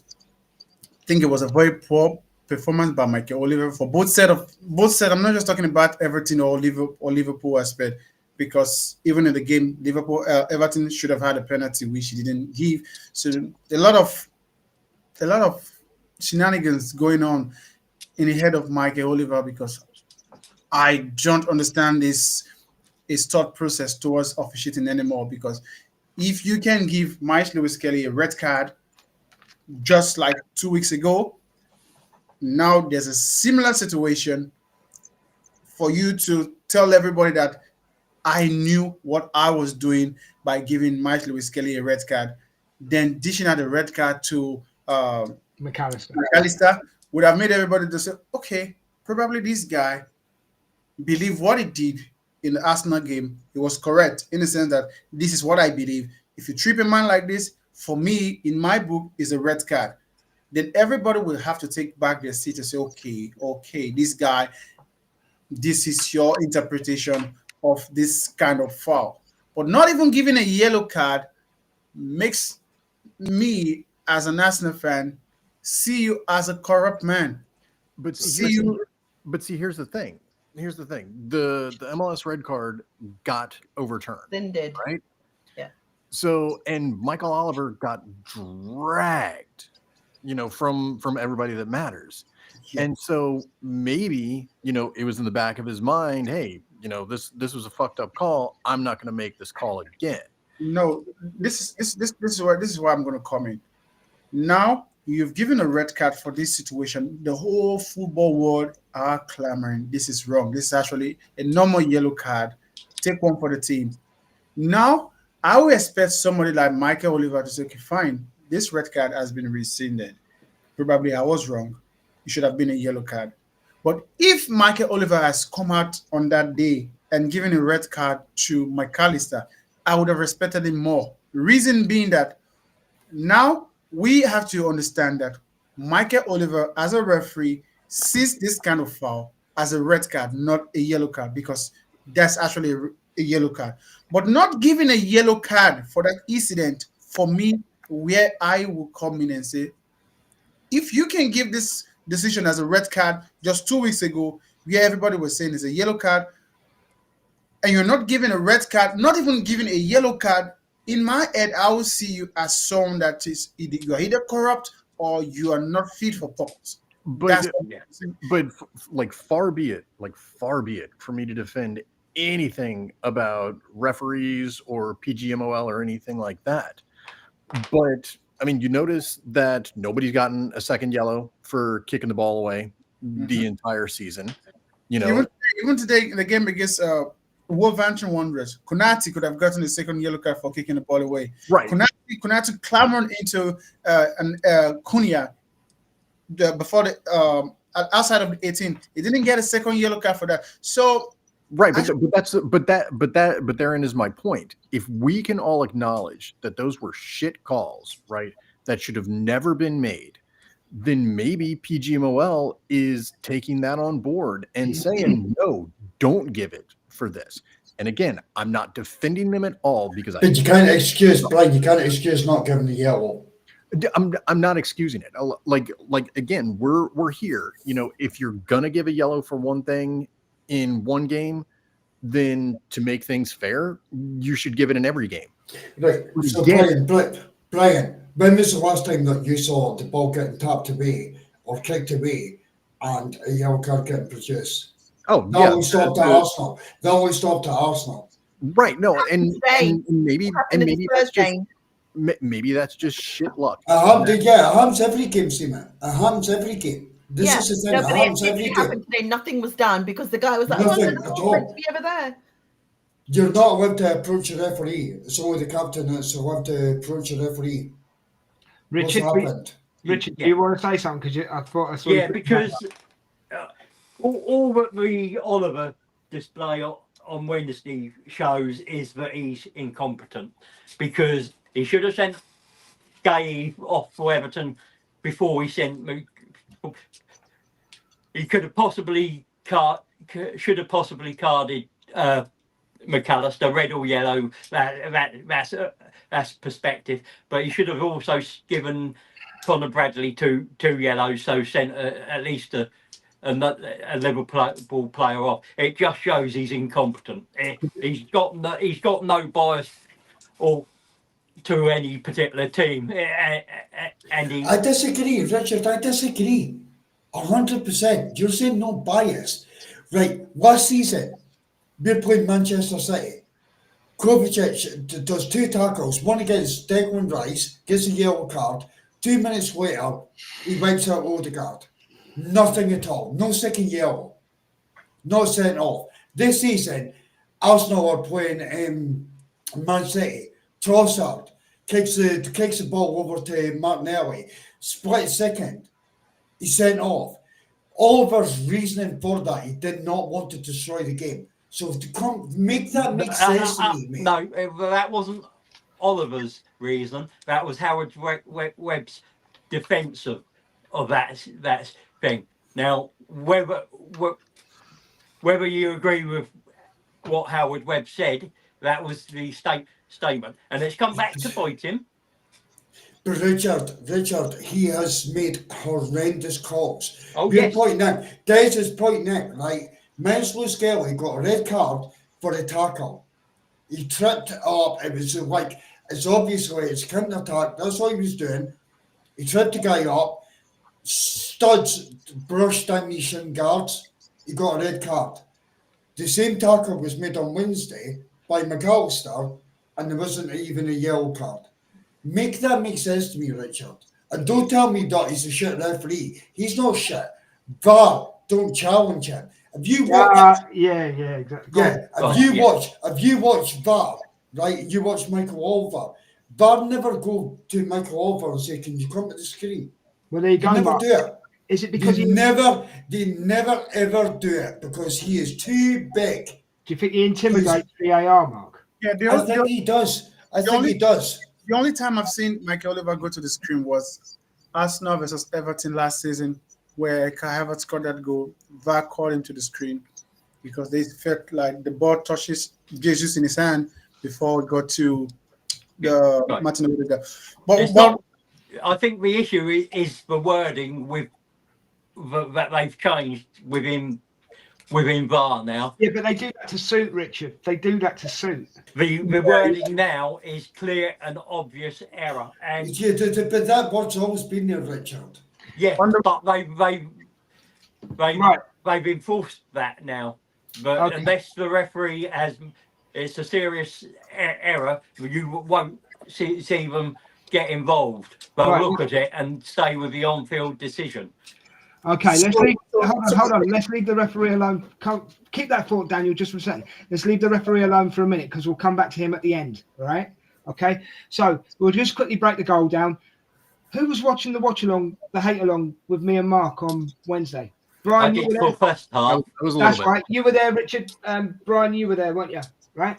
Okay. Embarrass me, Daniel, please don't forget your point you're going to make. Right? Right. So Everton score an absolutely great goal with Beto. Right? Then Liverpool. Yes, you're a prick. You're a prick. I know where you're going here. I don't know what you mean, Mark. If you let me finish, we'll find out where we go with this, won't we? Yeah. Brian, I think Brian might know, but so yeah, back to what I was saying, so I was rudely interrupted. Beto scored a beautiful goal. What a beautiful goal it was as well, right? And then Liverpool, we'll just brush over the Liverpool goals because they were just. I would like to say that Saka had about 6 touches the whole game. I'm wondering if he's starting to fatigue. But there we go. We'll talk about that in a second. And then I think it was 2 minutes to go. Was it, guys? 2 minutes to go. And Tchaikovsky scored an absolute banger of a goal. But then, of course, we had it's offside and we had to wait. What was it, nearly 3 minutes? It was 6 minutes into the extra time. 6 minutes. Yeah. 8 minutes into extra time. That's Yeah. it. Yeah. Thank you very much. And then we had to wait 5 minutes for that to get sorted out. Yeah. But Brian, do you recall, as you were on the show, do you remember a certain celebration when the Everton player scored? Can you remember that certain celebration, mate? They ran all the way down in front of the Liverpool. No. Yeah, no, that was the end of the game. I'm thinking a certain celebration from one of our colleagues. Do you remember it? Yeah, the Scottish Brazilian. Do you remember how he reacted? Oh, yeah, that dude got hype. The Scottish. Would you like to reenact that celebration for us, Mr. Scottish Brazilian? No comment. Seema, did you see it? Yeah, because he put it on the group, didn't he? Yeah. Have you seen it, Daniel? No. No, you need to go and watch it, mate. I don't want to spoil it for you. You need to go and watch it. I've never known someone throw their furniture around their house as quick as he as quick as he did. And he doesn't even support either club. Yeah, but I tell you what, I know where Mark was coming from, and I think Brian was the same. I know. We were all the same. It was just like, because it's almost like we'd won the game. Yeah, Blaze kids are in hiding at the moment because they're scared of my voice. The dogs are actually the dogs are out in the kennels. They don't want to hear my voice again. Right, I would just like to send out a message to your kids actually, because they might think he's a big scary man the way he reacted. All I can say is he's tiny and you've got nothing to be scared of. All right. Okay, I promise. I've seen him in real life. He's tiny and you've got nothing to be scared of. Right? So, and now you bastard. That's all. It's about this big, right? Follow the yellow brick road. So, and then I want to go on to the lunacy. I want to go on to the lunacy at the end of the game, guys, and then I'm going to let you talk about it. But then we've got to end this one in a minute. What was his name? Decore. Was it Decore? Yeah. Ran up there and got a red card. Yeah. Jones got a red card for reacting. Arne Slot got a red card for a handshake. I don't think it was for the handshake. But yeah. Sarcastic handshake. Yeah. And then his assistant got a red card as well. But Daniel, make the point you were going to make, and then if you want to expand on the stupidness of the end of the game. The stupidness of the end of the game was actually caused by the referee. Exactly. So the thing actually spilled from the whole game, because at the end of the day, if Everton didn't win that game, I think David Moyes would have been the one at the end saying some stuff to Mikel Oliver, because Everton won that game. That's why their fans and the player didn't really want to go into the referee. And I find it so disturbing that when it comes to referee decision or referee conversation, if it doesn't happen to your club, you want to banter the other fans. Say, oh no, you cry too much about the referee. But when it happens to your club, you want to see the bad side of the referee. But something happened yesterday in the game between Everton and Crystal Palace. Everton scored a goal, and it took them 4 minutes to check for offside. From the position, from the screenshot they took, you can clearly see that the man was onside. Whatever view you want to view, he was onside. So I don't get the reason why the Premier League referees and the VAR team would take 4 minutes to look for a decision that isn't there. Intimidation, Brian. Intimidation. I'm just chucking it in there. Yeah, I think I said it. I posted it on X. Like, are the Premier League referee and the VAR trying to sabotage the whole use of the VAR? Because at the end of the day, the fans will start to say, "Oh, the process of making the decision is too long. Let's just take it off." Because at the end of the day, Manchester United are poor right now because they don't get those offside late goals anymore. During when I was growing up, Manchester United used to get those offside. Look at the FA Cup. If the VAR was using the FA Cup, Manchester United might have been out of the FA Cup by now. So I don't know. If would have counted, right? Yeah. So I don't know if the Premier League referees, the PGMO, are trying as much as possible to sabotage the use of VAR, because at the end of the day, if you can take 4 minutes to look at a situation whereby there's no offside, no foul during the build-up play. So I don't know why. I don't know why they're doing that. But for me, I just think the English Premier League referees are corrupt. Can I just say as well? I think if that had been ruled offside, there would have been riots. Yeah, for sure. Can I just comment? See, for all the watchers that are in tonight, I really appreciate you massively. And if you like to join in 24 hours, Daniel will stop talking about referees and we'll finish off the show. Right, it's Stephen, have you got anything else you want to say or bring up before I end? No, I just want to know what is so wrong if an Everton player wants to go in any corner of his ground. He can do whatever he wants. It's his home ground. Exactly. The away fans, Jones being such a dick, because had it been at Anfield, they would have done the same. Like they go around shooing everybody. No, this I'm going to disagree with you, because what's his name? Rodri did same thing to Arsenal 2 seasons ago. We are all clamoring, we're all shouting. Haaland did it. Yeah, no, you are trying to incite the fans. Yeah, it's wrong. For me, it's wrong. If you want to do that to the fans, it's their ground. It's your ground, but you can give it. Learn to take it. That's the away session of the fans. That's the away session of the fans. You can't go to the away session of the fans. It doesn't matter if they learn to get. They were singing. We won the league.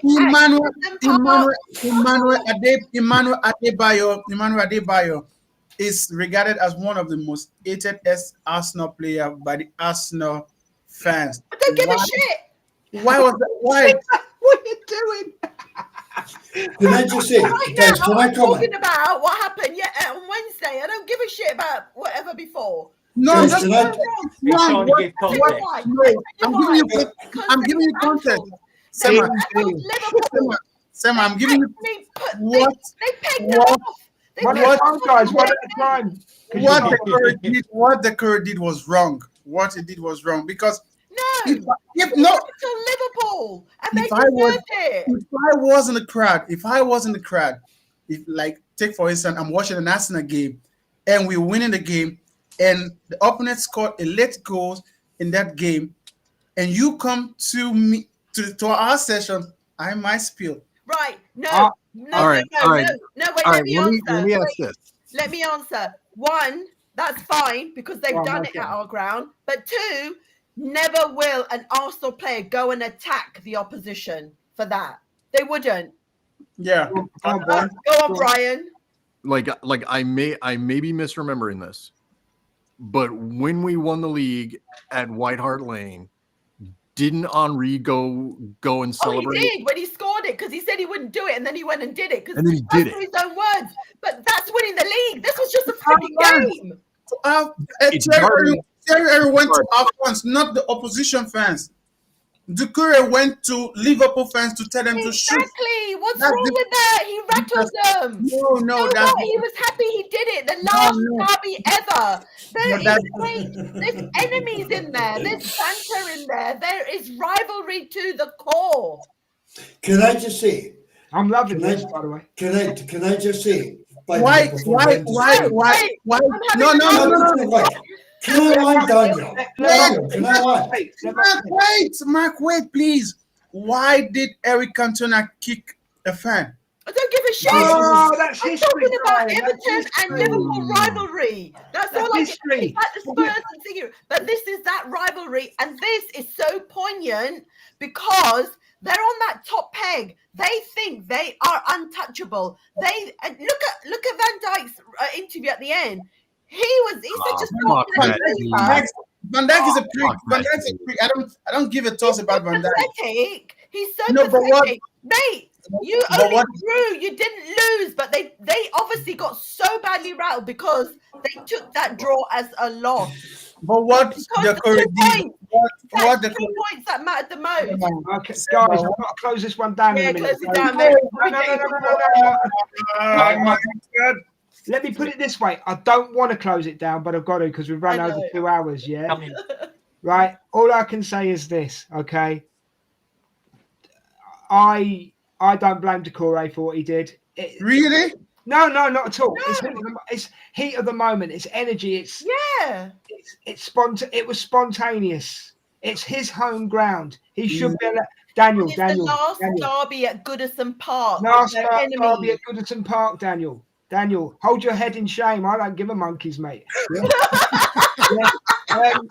know, end of the day, passion is we all know about passion. He's reminding me of somebody, Pep Guardiola. Yeah. You know, Okay. don't worry about it. Hold on. Myself. You bring up Cantona, right? That was history. Do you know the Wednesday night? In all fairness, that's history now as well. Mm-hmm. Yeah. You know what I'm saying? So, I mean, I can understand what you're saying about riling the fans up, but I would have done it. If it was me, Mark would have definitely done it. He just would have done it down here. Matt wouldn't dare. Got him. But I think I want to say hi to Emerson. Hi, Yeah, Emerson. I was just going to Hi, do that. Emerson. Good No. evening, Emerson. Thank you for joining us, mate. Hope you're well and everything, because we know what you're going through at the moment, and I hope everything's going smooth. Yeah. But ladies and gentlemen, I'm really, really sorry. I have to close this one down. But you've Yes, can I get a final say before you close it down? No. No, you've said enough. You've said no. Of course you can. Go on. I also want to say, the guys, I also want to say, like, I'm going to apologise for Seamus Lamish tonight. Oh, there's no need. There's no need. She's using much like shit, dick, and all the rest of it. And it's obviously, no, please let me land. It is obviously from the cubicle with Thierry Henry that she's doing that. She is a platinum member at Arsenal, by the way. So just excuse her. Champagne and caviar. Exactly. Hopefully not cubicle, by the way, bro. Hopefully not that cubicle. Time up. Seema, all I can say is this, right? You've used up most of your swearing quota. I'll bet you, 100%. but these lads make you swear. I'm going to stick up for you because you're my co-host, right? You're my co-host. These lads Not make me. I'm not. Oh, I I was on mute all night. Daniel, I think you Brian. made me swear a couple of times this evening, mate, to be honest with you. Yeah. Anyway, it's all fun. It's all fun, guys. So fun. Right, Seema, do you want to say anything else before I close it? No, I'm just saying thank you for making it such a lovely show today. It's brilliant. Thank you. It's been. Do you know what it's felt like today? I've got to be absolutely honest with you. It's like 6 mates just having a good old chat about That's Arsenal, what it should be. and it's been absolutely brilliant. So before I close this one, I just want to thank Seema, my co-host. You've been amazing. Thank Yeah, you. swear at these lads as many times as you want. I'll give you permission. Yeah. Mark, you've done what you come to do. Well done. Brian, always a pleasure, mate. Glad you can be on. Daniel, well, no, thanks for being on, mate. It's been great. Genuinely, it's been great. And I think the topics we've covered tonight have been really deep and meaningful and brilliant. Richard, I'll see you at the next watch-along because everybody knows you're my 3 o'clock, isn't it? Yeah, everybody knows you're my bitch, so it's good. Good. I don't mind. Damn. We are on it today. Woo. Richard, you know I love you. You know I love you. Yeah, right. I don't mind being a bitch occasionally. You heard it here, people. You heard it here. Out of the horse's mouth. Right, before I do go, and Mark clicks the button to switch us off, don't forget, please give us a like. Please give us a share. Share us on your social media, wherever you're watching us from. And if you want to become part of this community, get in touch with one of us and we'll sort something out. But also, I've got to say this. Hunt it down. There is a clip of the Everton second goal. It's on YouTube. Hunt it down. Go watch it, and you'll see what we were talking about. And all I can say is... Don't. Let's No, make do it, Mark do a it. superstar. Do it. And all I can say is it's been absolutely brilliant to be on with you guys tonight. Have a great week. Take care. It's one of our own. It's one Thanks, of our own. Not AFC is one of our own. And all I can say to all you gooners, have a great week until we see you next time. Thanks very much for watching. Good night. Good night. Final board, Liverpool, here we fucking come.